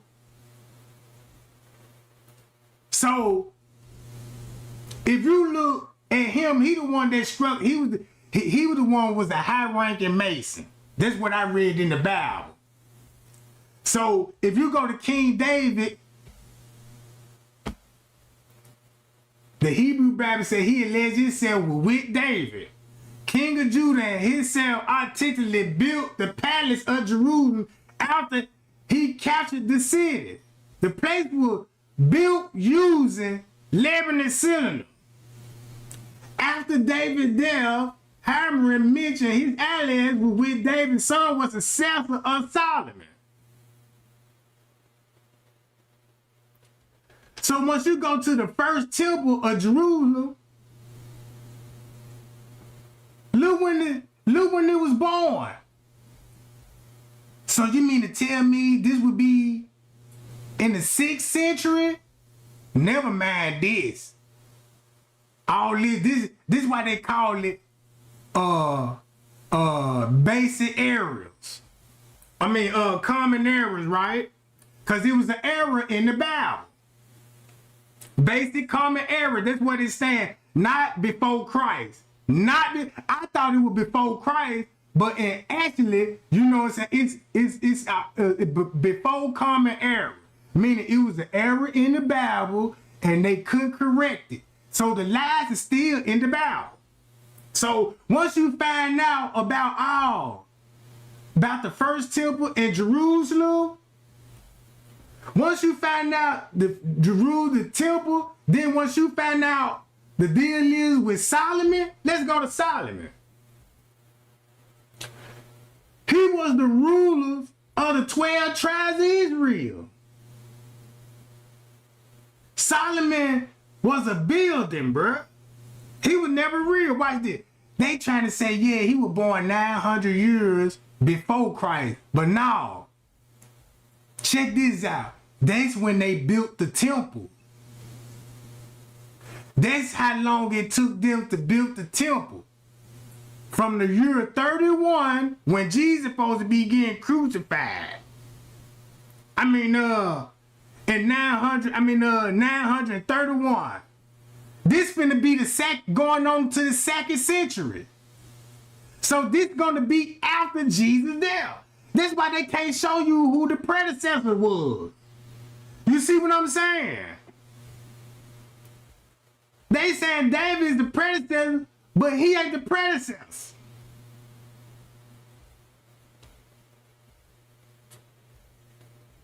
See that?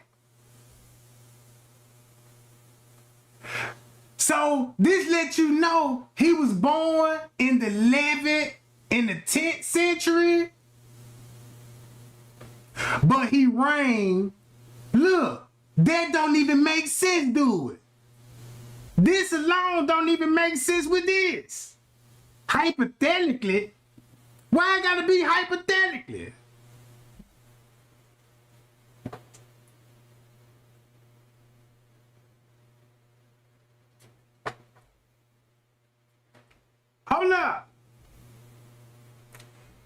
It's the house of David. That's who King David is. That's why they symbolize the symbol.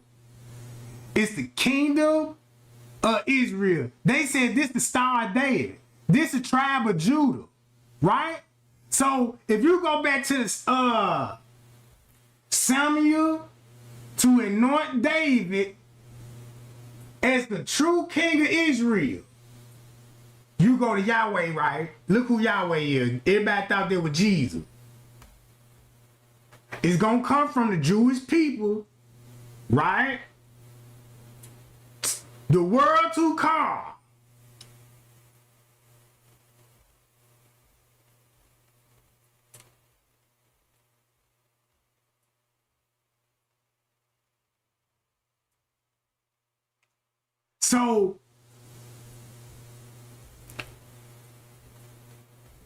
So if you look at this time frame, then they said the man had 700 wives and 300 concubines.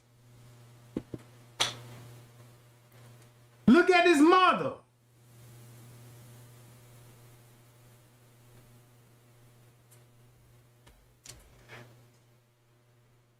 They took the 10th century, and this followed the late Bronze Age. Guess when the Bronze Ages was? Look. You see this? They go to the Bronze Age.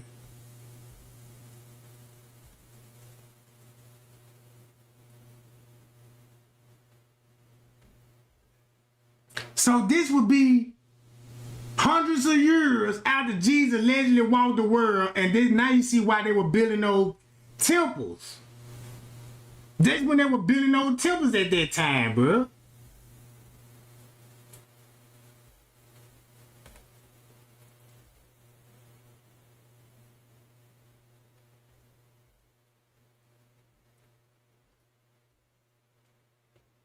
Everybody gonna be born in Jerusalem, right?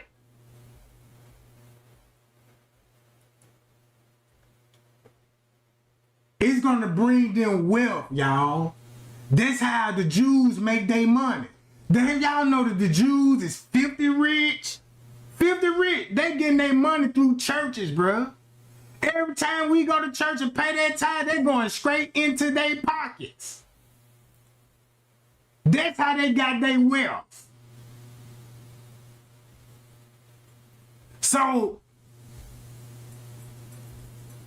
look, when I tell you this, that man, look, if you just do some research just like I did, the first thing you're gonna be convinced, be like, I never thought that I would say this. I never doubted Jesus in a day in my life till I found this. Once you find it, you can't stop reading it.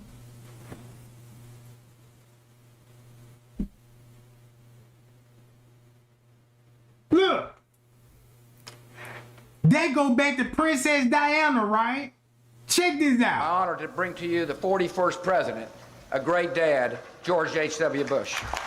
We all know his father, but what about his cousins? Check out this family tree, done with research by Ancestry.com. Vice President Dick Cheney, the man who's only a heartbeat away from the presidency, is actually... And y'all looking at some of the lost tribes right here. They never lost. They in power. Look. Actually a blood relation.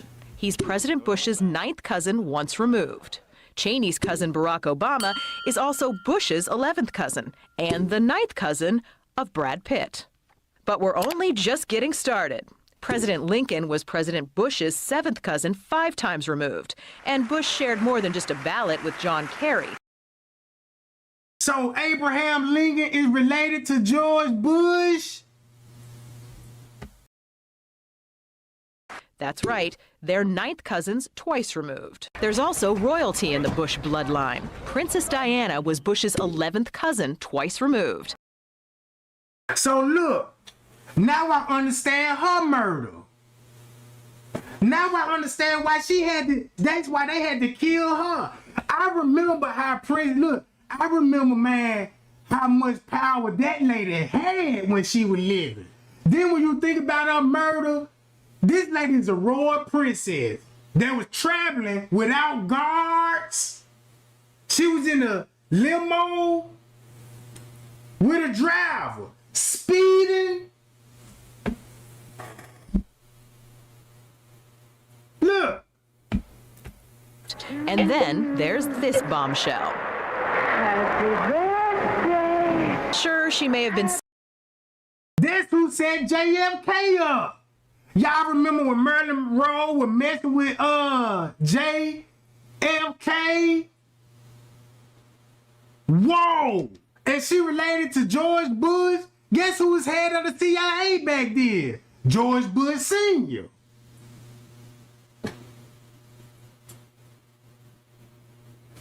What?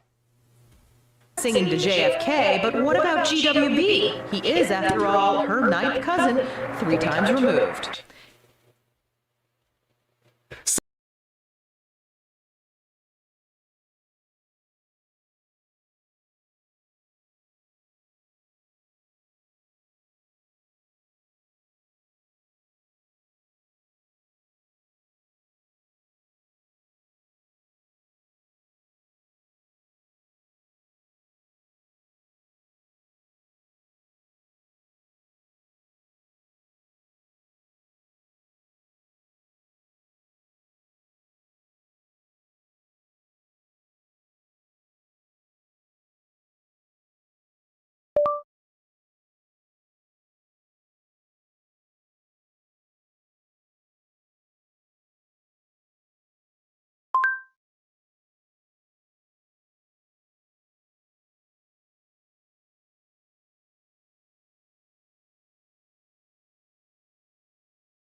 The most tragic president in American history.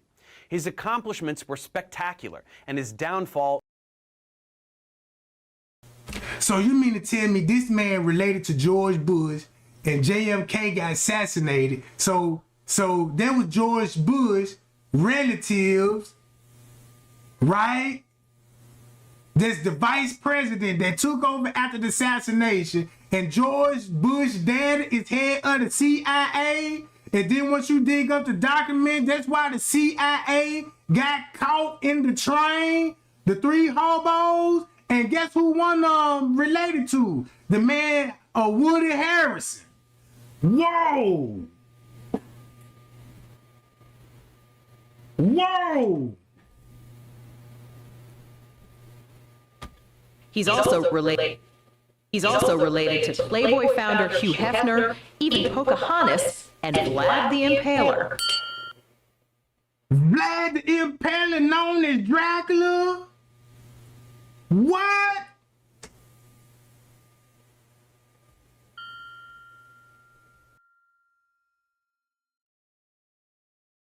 Trace the family tree far enough, and you get Madonna, Celine Dion, and Tom Hanks. Whoa! Now you see what I'm talking about, bruh. Think about who will all be on that Jeffrey Epstein case. On the list.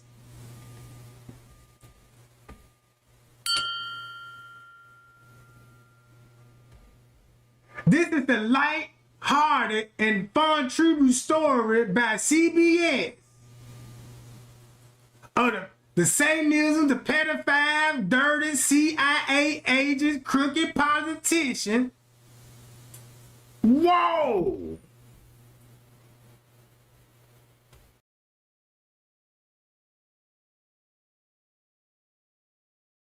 And the last one, number 44, and the one before that, 43, Bush and Obama.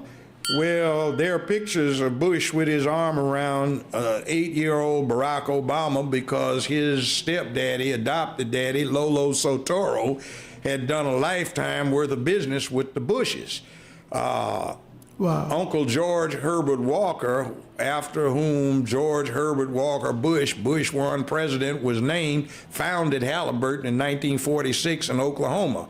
And Lolo Sotoro had been international executive vice president for Standard Oil. There was talk of him being a CIA asset. Well, yeah, see, he ran the death squads for the Indonesian army. On his own call, anyone could be assassinated.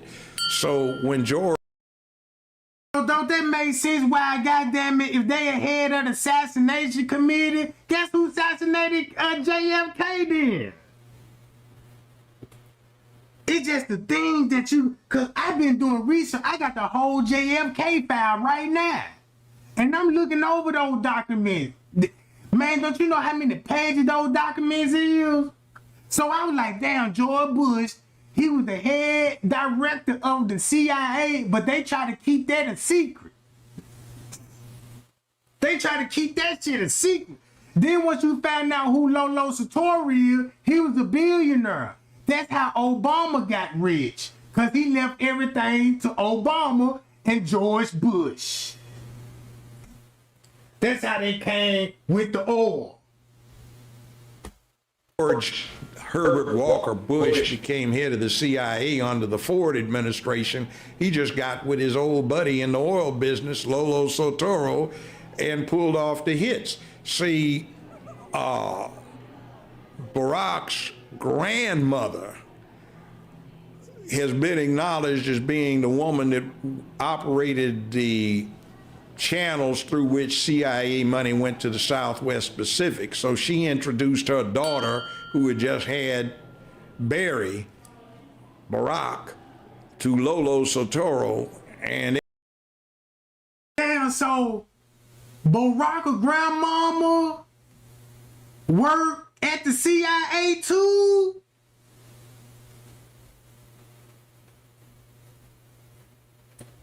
they got married, and Lolo Sotoro adopted Barack Obama. The name was changed to Barry Sotoro. Now, when he went to high school in Hawaii, I know about that high school. I almost sent my oldest son to it. I could afford it, but I didn't think he deserved it. 20 years ago, the tuition was $95,000 a year, not including room and board. When Obama went there, I've talked to two of his classmates. They independently state that the tuition, not including room and board, was $45,000. Now, Business Insider reports his income for 2017 at over $200 million net. That's after taxes, deductions, write-offs. For this last year, 2018, they reported it as $570+ million. And that's after all deductions, tax, right? Trump doesn't make that net. I mean, even some of the richest people in America don't make that. Why? Because when his stepdaddy died, he was one of the 10, 15 richest men on earth.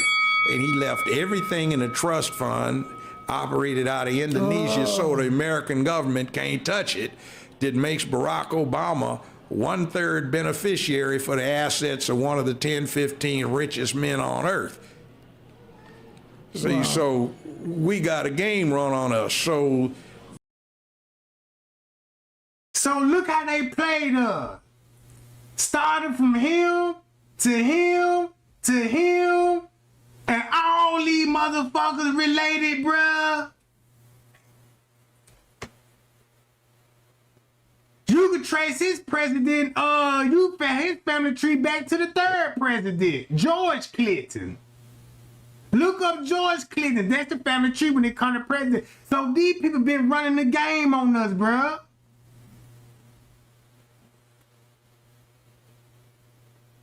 You see what I'm saying?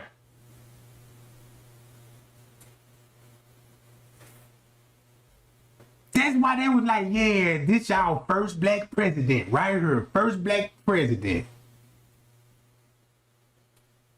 And he related to the Bush family. And he related to the Bush family, and they related to actors and Tom Hanks. Whoa, hold on. JFK, the three hobos. Look, the Tramp Hobo. Guess who they was? Actor Woody Harris' daddy. Right here. An unexplained oversight that should have raised numerous red flags immediately. Bowers would later testify that he heard 3 shots, 1 coming from the grassy knoll and 2 from the mouth of the triple underpass. Bowers died a few years later before public awareness of the 3 suspicious men emerged. The men are not mentioned anywhere in the Warren Commission report, although 7 pictures were taken of them by 3 different photographers. Anyone with knowledge of law enforcement procedures recognizes something is amiss with these policemen who seem little interested in the men they are escorting, one of whom carries a large paper sack and all of whom must be considered suspects in just having murdered the President of the United States. Although known today as the Tramps, they were clean-shaven, wore nice clothes and expensive shoes. One shot clearly showed the 3 faces. A woman in the background held her hand over her mouth. Apparently, she believed JFK's killers were being paraded before her, while one of them smiled with satisfaction. It is hard to imagine under what circumstances someone in custody would be allowed to carry a paper bag, or why such important suspects would not be handcuffed as they were found hiding immediately after the assassination. In the late 60s, Richard Sprague and Bernard Fensterwald formed the Committee to Investigate Assassinations. Sprague was a photographic buff who'd assembled the large... And guess who called all the hits when it comes to the assassination? He just told you. Man, Joe Brown just told you, man, these people call shots. They do assassinations. Largest private collection of JFK photos and become attached to just about every investigation from Garrison to Congress. One of his more bizarre theories was that a dart had been fired out of an umbrella, and that was the source of Kennedy's neck wound and the real cause of death. In Illinois, where I grew up, the most brilliant conspiracy researcher was Sherman Skolnick, who brought down a federal judge in Chicago before becoming immersed and entangled in the JFK psyops.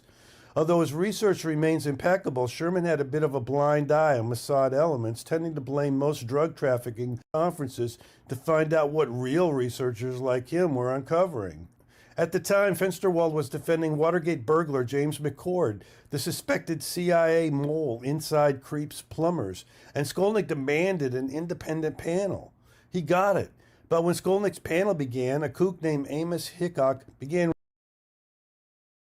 If this the Watergate burglar, I remember when they broke into that joint.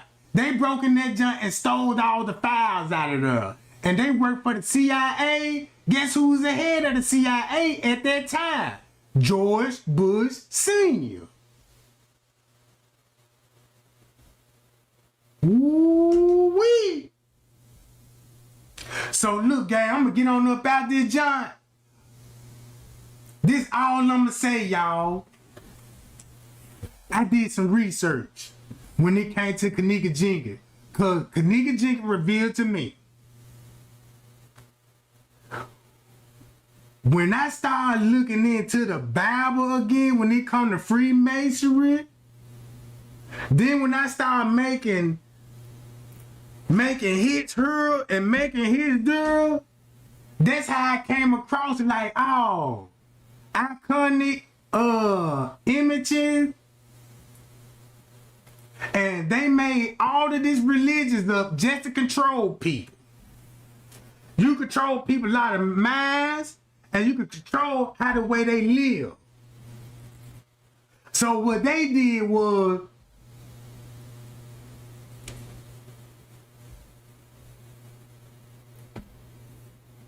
so when it comes to Hermes sacrifice, look at all the people that died behind this stuff. That we all just say like Monday.com's AI blogs are a total game changer. Excuse me if I find that hard to believe. You know the llamas are biologically... Let's go to Georgia now, where a sheriff says there was no... and you see the word Viking. He played basketball. And this the same God that they believe in, the Viking God. And he was in the school and killed this man, took the organs. And after that, his mom became, I think, a counselor of the city. She gained popularity out of that. Her and Trayvon Martin mom. So this would make his case so special. So then when I went to the Trayvon Martin joint, they was marking Trayvon Martin. It was a sacrifice. And guess what they said his kidneys went through? Dick Cheney. They said his organs went to Dick Cheney. I think it's heart or something because he needed a heart transplant. So now when you go back and be like, oh, that's why he was shot in the chest or some shit. And Dick Cheney is related to who? Obama. No wonder why Obama spoke up on the Trayvon Martin. Cause Dick, whoa. So if you go, what's that lady name? Family Matters, Michelle Thomas. Y'all remember her? Y'all remember she died and they said she had cancer. Cause this girl just died out the blue. It was a ritual. I looked up that girl, Deborah. She was 30 years old when she died. All right. That's her. You see that? And guess who her daddy was? When I started looking at numbers, I was like, oh man, this stuff makes so much sense.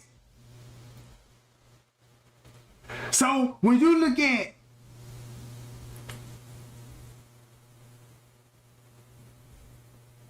Aaliyah, murder. So when you go to Aaliyah sacrifice. So now you see, damn, that girl was really sacrificed. That girl was really sacrificed and signed up in that Illuminati shit. Look who had her first. Look how old when she got married to R. Kelly. Then she started fucking with Jay-Z, then Damon Dash. She was still a teenager at the time. With grown men in the Illuminati. So that's why her death never made sense. She died just like Weiss did. Kobe Bryant, sacrifice.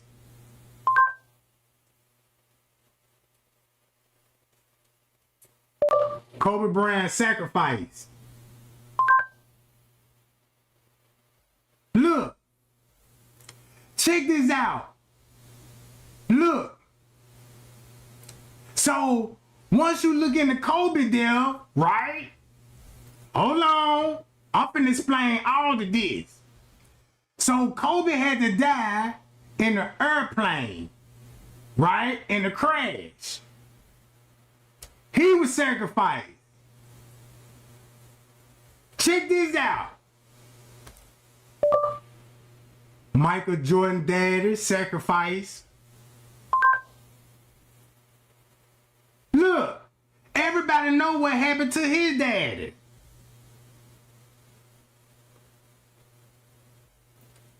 It was all about a sacrifice, bruh. It was so many rumors about his daddy and all of this old stuff.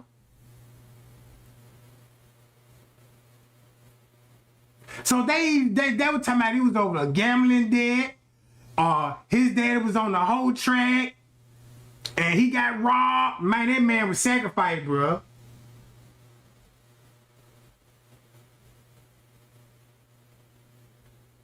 So when you think about all these celebrity murders like Whitney Houston, her daughter died just like she died. If you go back and look at all those R&B groups back in the days, those rock bands, and look how many people they got sacrificed then.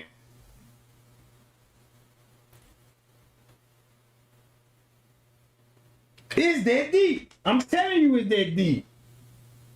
So I know a lot of people gonna be mad at me when I say, man, y'all know the Bible made up and it's nothing but character.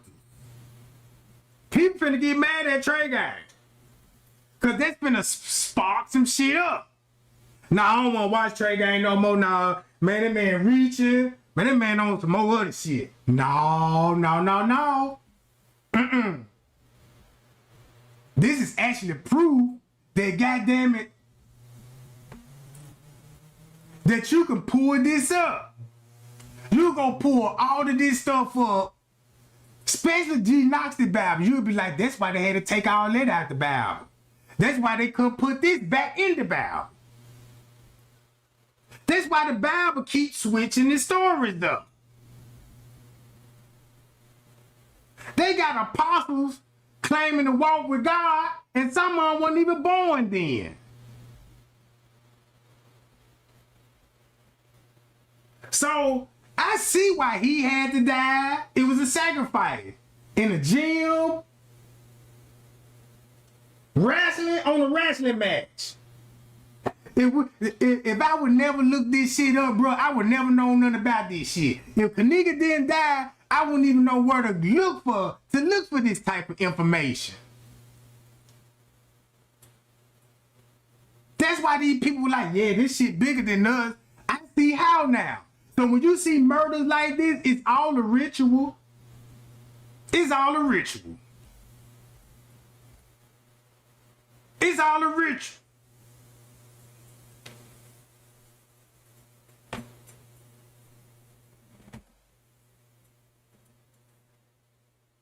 But one thing I can say, I still believe in God. I believe in one God that created me. Whoever created me, that's who I worship. You see what I'm saying?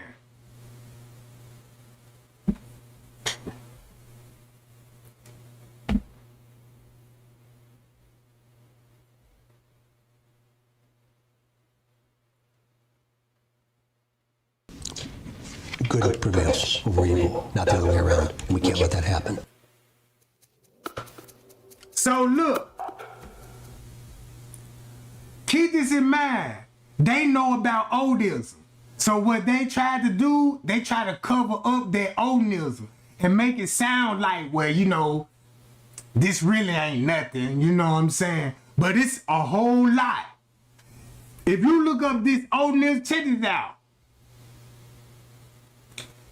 If you go look up that word alone, matter of fact, I want to talk about.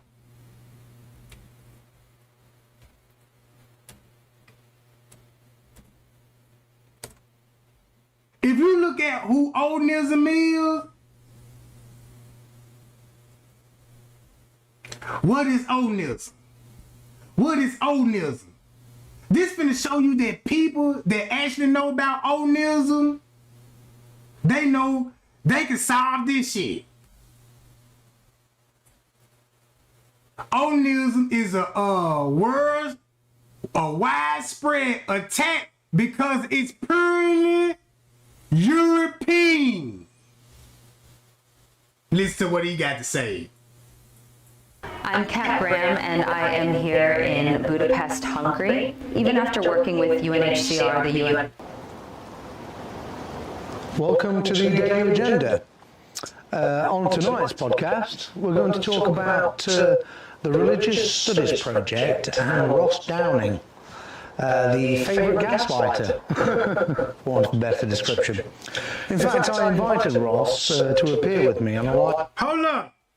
Why is he saying the true story of who? Odinism versus Christianity. So when Trey Gang was trying to tell y'all, man, look, if you look up this, you will understand why it's versus Christianity. I want to go straight to her. right quick. I want to see what he got to say. It has been brought to my attention that there are differing approaches to the concept of God or the gods that don't necessarily have to acknowledge them as history. In order to believe that they are true, these followers of Asatru in particular look to these stories of their gods as examples to inspire them and to lay out the way that they choose to live their lives. While this system of belief is rare, it still makes up a fair portion of the more well-known and vocal members of the Odinist community. So let's address this belief in particular properly from that perspective. I would like to inform you all that the true story of Asatru and its latest developments in scholarship have been discovered, and I hope that these are enlightening. There are 5 facts that I want to clarify for all of you here today according to this newly discovered standard for truth in religion. First fact is that according to the infamous scholar of Odinism and an authority that serves to inspire countless people even to this day with his stories, Stan Lee informed us that the Azir aren't actually gods, they're aliens that inhabit a planet called Asgard. The citation for this, of course, is given to us in the film Thor, which is dated 2011. The second fact is that in spite of what you may read, Ragnarok has already taken place. Regardless of what you read in the Procedas and Gylfaginning 34 about Hela being Loki's daughter and sister to Fenrir and Jormungand, it turns out that she's actually the biological offspring of Odin and was before Thor. This is of course in direct contradiction to what Odinism's primary source Snorri Sturluson reported, so I hope that your information about Odin and the Azir will be clarified by that recently discovered information. The citation for this is in the film Thor Ragnarok, which is dated 2017. Fact number 3. According to the same source mentioned previously, Odin is now dead. You may have to rename Odinism to Thorism since the namesake of its chief deity no longer exists. This is again cited to Thor Ragnarok. This is why you get the names changed. This how the names get to change it, but it be talking about the same person. 2017. Fact number 4. Thor is now fat and has succeeded his throne to the last surviving Valkyrie. Her name is not mentioned in any of the Eddas or any ancient source on Odinism, but this new information is now irrefutable since it inspires me. So we can't worship Thor anymore since it's someone who has, first of all, no longer the authority of one of the Azir, nor the authority of Valhalla. This has all been left to an angry alcoholic in charge of a fishing village in Norway. Fact number 5. The afterlife in Odinism is now completely unadministrated since Odin, Freya, Loki, the cause of Ragnarok, Fenrir, and all of the Valkyries but one are dead. This leaves the last surviving Valkyrie to either have to take up or abandon all of these new duties. I don't know what this means for Tessa Thompson's current acting career and how she'll balance that with all these new obligations, but your prayers must now be directed towards her since she is now essentially the only one who can even potentially fulfill all of the maintenance of nature and the universe that Odinism requires of the Azir since they're all dead or have abandoned their mantle. Now I'm sure for these 5 facts, you all have one simple question. What on earth am I talking about? All of these stories about the Azir are just movies made to entertain and in no ways reflect the ancient reality of Odinism. Now, my answer to that question was simply this. I thought what makes something true in your religion is whether or not the story inspires you. I find these stories inspiring. Thus, they are just as true as the entire foundation of your belief concerning matters of heaven, hell, the devil, truth, morality, and your ultimate destiny. If you cared about me, you'd probably want to point out that just because I like a story doesn't mean that it's real. You may say that reality is so worth knowing when it comes to religion that you'll encourage me to cancel my Disney Plus subscription and start reading about the original Thor recorded for us in the Eddas. You may even care about me enough to argue and show that all of these claims about Thor simply don't line up with reality. You'll tell me to do my homework. You'd explain to me that if the truth about God can be known, you don't want me following a lie. Now you see that? Bruh. Now you know this shit ain't coming out my mouth. I'm trying to put y'all on game about the paganism. You know what? Let's go to this. This what he talking about. So this finna go right back to this. Look. Svart Alvar. A new religion. Hail Thor. Operating churches across America. But there's a catch. So if a black person wants to come and join our church, we would say no. The Asatru Folk Assembly is a pre-Christian, pagan religion with roots in Europe. And they say that ethnic-based exclusivity is paramount. And I think that the United States is better off, or was better off, when the Western values established by European peoples was the predominating culture of the country. Are you a white supremacist?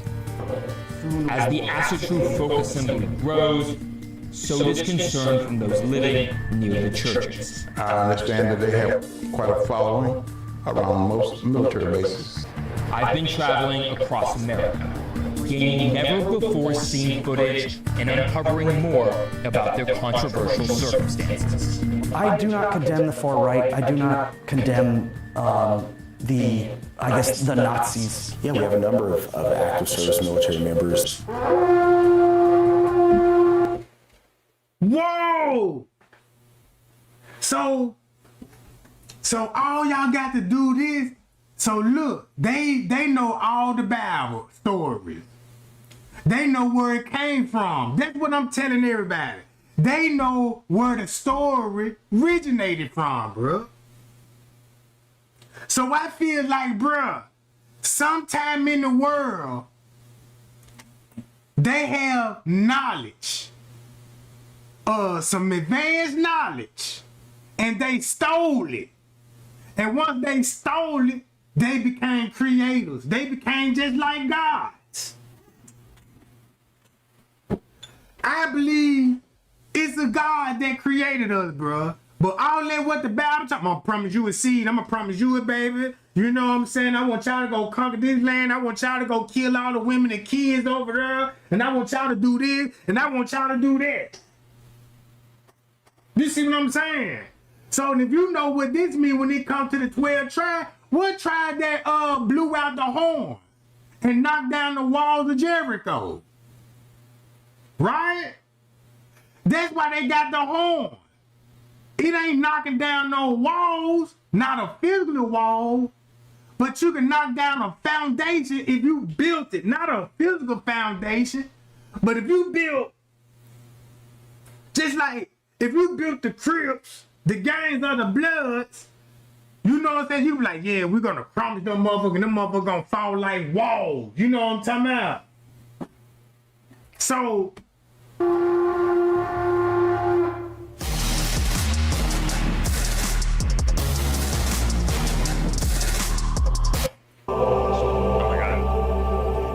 Well, I think natural ethnic faiths always have a tendency to manifest themselves towards traditionalism and towards conservatism or towards maintaining things that they feel might be slowly going away. So a lot of times the manifestation of faith and the preservation of what it means to be a nation, whether it's a border, whether it's a culture, whether it's a language, whether it's an ethnicity, always tends to manifest. So when you have people in our faith, you have them generally somewhere in that understanding. So you mean to tell me Odin's got the same religion as the Bible? You just got to have faith. But look what these people telling everybody. Look, see their religion dealing with faith or faithism. See, man, you got people that's highly educated that know this stuff. I just found this shit out. But I'm just starting to realize that these people, this shit, it's people been knowing about this shit years ago and made videos about it. They even made videos about explaining Odinism and all it is. And that's where religions come from in the Bible. That's what I learned. That's what Kenneka showed me. That's why Kenneka was sacrificed, bro. You see what I'm saying? Look, at this point, check this out. Man, y'all think Trey ain't going to hell? Nope. This shit was made up, bruh. To make you be like, damn, if I do this, I'll go to hell. If I do that, I'll go to hell. So some of them can be in a place where they're angry and they're filled with these things. We try to bring them back. We try to tell them, like you have to build on the positive. You have to build your family. You have to control what you can do in order to be a better representative of your people. And that sometimes is not what people want. People sometimes just want to be angry. And it's unfortunate sometimes. And we butt heads with them often because we want happiness. We want families. We want children. We want churches. We want folk. We want everything to be good. And some people are just angry. And sometimes, are they rightfully angry? Well, that depends. Depends on the subject. You know, a lot of people right now are expressing their views about anger that they probably didn't have any issues with maybe a decade ago. And now they're going to jail for those expressions. They're saying they're against some sort of... So you think you know Wix, but do you really? First up, we've got Shake Video. Now to iTeam8 and the stunning twist in the Delphi murders case. iTeam8 is taking a deeper look at what exactly is Odinism. Attorneys for the man charged in the murders of Abby Williams and Libby German claim men connected to that religion are the real killers. iTeam8's Cody Fisher has our story. The professor I spoke with tells me that Odinism is a pagan-based religion where the followers worship many gods. For Odinists, this is sort of the religion of their blood. Dr. Jefferson Calico teaches at University of the Cumberlands in Kentucky. He tells me Odinism is a racially based form of heathenry or Germanic paganism. These are people who see it as like a white man's religion, you know, a racist form of religion. Whoa! You see that? Look who wrote the Bible then. Look who wrote the Bible then. Followers of that religion that Richard Allen's attorneys say killed Abby Williams and Libby German in the woods in Delphi, ritualistically sacrificing them, moving and positioning their bodies, and placing sticks on them in the form of pagan symbols. Ancient Norse religion, there have been some of the ancient sources mention human sacrifice. Dr. Calico says modern-day people wanting to bring back that old way of doing things would be called Reconstructionists. Every Reconstructionist I've talked to has been pretty explicit in rejecting human sacrifice as something that's not appropriate for contemporary people. He did not completely rule out the possibility of Odinists partaking in ritual human sacrifice, because as he put it, there are crazy people everywhere. Richard Allen's defense team is pointing their fingers at several people they claim are Odinists who may have actually killed Abby and Libby. We're not naming them because none have been charged with the crime. We reached out to Abby and Libby parents.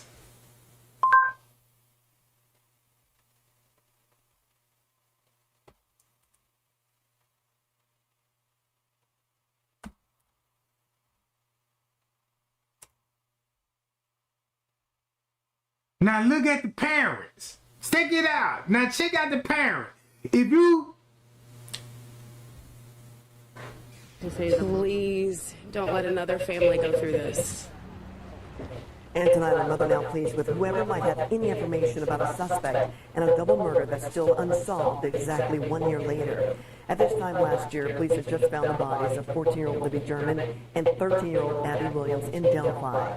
Tonight, our Emily Longneck wrote how Libby's mother is using her grief to help others and honor her daughter's legacy.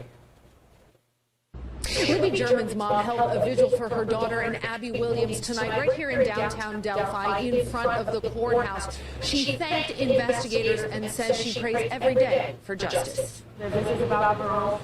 That's it. We want to find this killer. Exactly 1 year after police discovered the bodies of Libby German and Abby Williams in the woods near Delphi.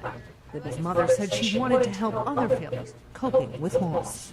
You have no idea how hard it is to try to find a grief counselor for this specific situation. Carrie Timmons told those gathered Wednesday night that she'd like to start a foundation in her daughter's memory to help others facing the loss of a family member to crime. But in true Libby fashion, I want to help others and provide advocacy, counseling, alternative means of investigation. Timmons traveled from her home in Kentucky to be in Delphi to mark the anniversary of the girls' murders. I mean, it's a sad day. I mean, I miss her a lot. So it's bittersweet because it's good to see all the community and people that really still care even here. When I wake up in the morning light. This Valentine's Day 2022 remains as heartbreaking as 2017. The deaths of Libby German and Abby Williams in Delphi, as you know, remains unsolved. Is we're still getting people calling saying, what can I do to help? You know, what can I do? I've got X amount, I can do this, I can do that. The Abby Williams and Libby German Memorial Park in Delphi, with ball fields and an amphitheater, has blossomed into a place for playing and gatherings. Anna Williams likes it all, but finds comfort with the amphitheater. The amphitheater, that was my one thing. I said that would be the coolest. Give these kids a place to play their music. And she was constantly prancing around the house, so now she'd have a stage to do it on. I don't know how she'd have done that much, but with being in college and all, but it's a beautiful place. Her daughter Abby and her friend Libby like the arts and athletics. I think if the girls had been there physically with us, they'd have had a ball. While Anna's energies are on the park, so is her endurance on coping with a police investigation, now in its 5th year. We still have faith in you, and we just thank them a whole lot for what they're doing. As for that park, the families are looking for ways to make sure that people enjoy it year-round. Anna says they've received some grants to support artistic performances in the future. We'll keep you posted on that. But tonight, WRTV will re-air a special... So you mean to tell me you can't find the daddy? I'm gonna go see who the daddy is. Cause check this out. What if there was a ritual and they sacrificed their own child in the religion? Cause why would they said they were dropped off to walk in the trail? To walk in the woods in the trail. Something ain't right with that, bro. Something ain't right. So make a long story short, bruh, they probably sacrificed that girl.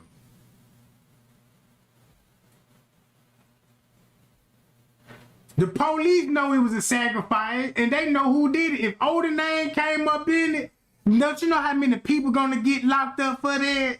Not just him.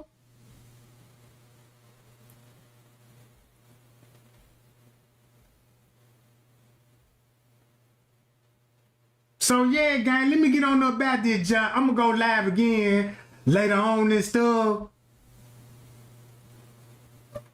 Man, before I get out here, I just want to tell y'all, man, if you don't look this stuff up, if you don't look this shit up yourself, man, I swear to God, bruh. I swear to God. This shit information.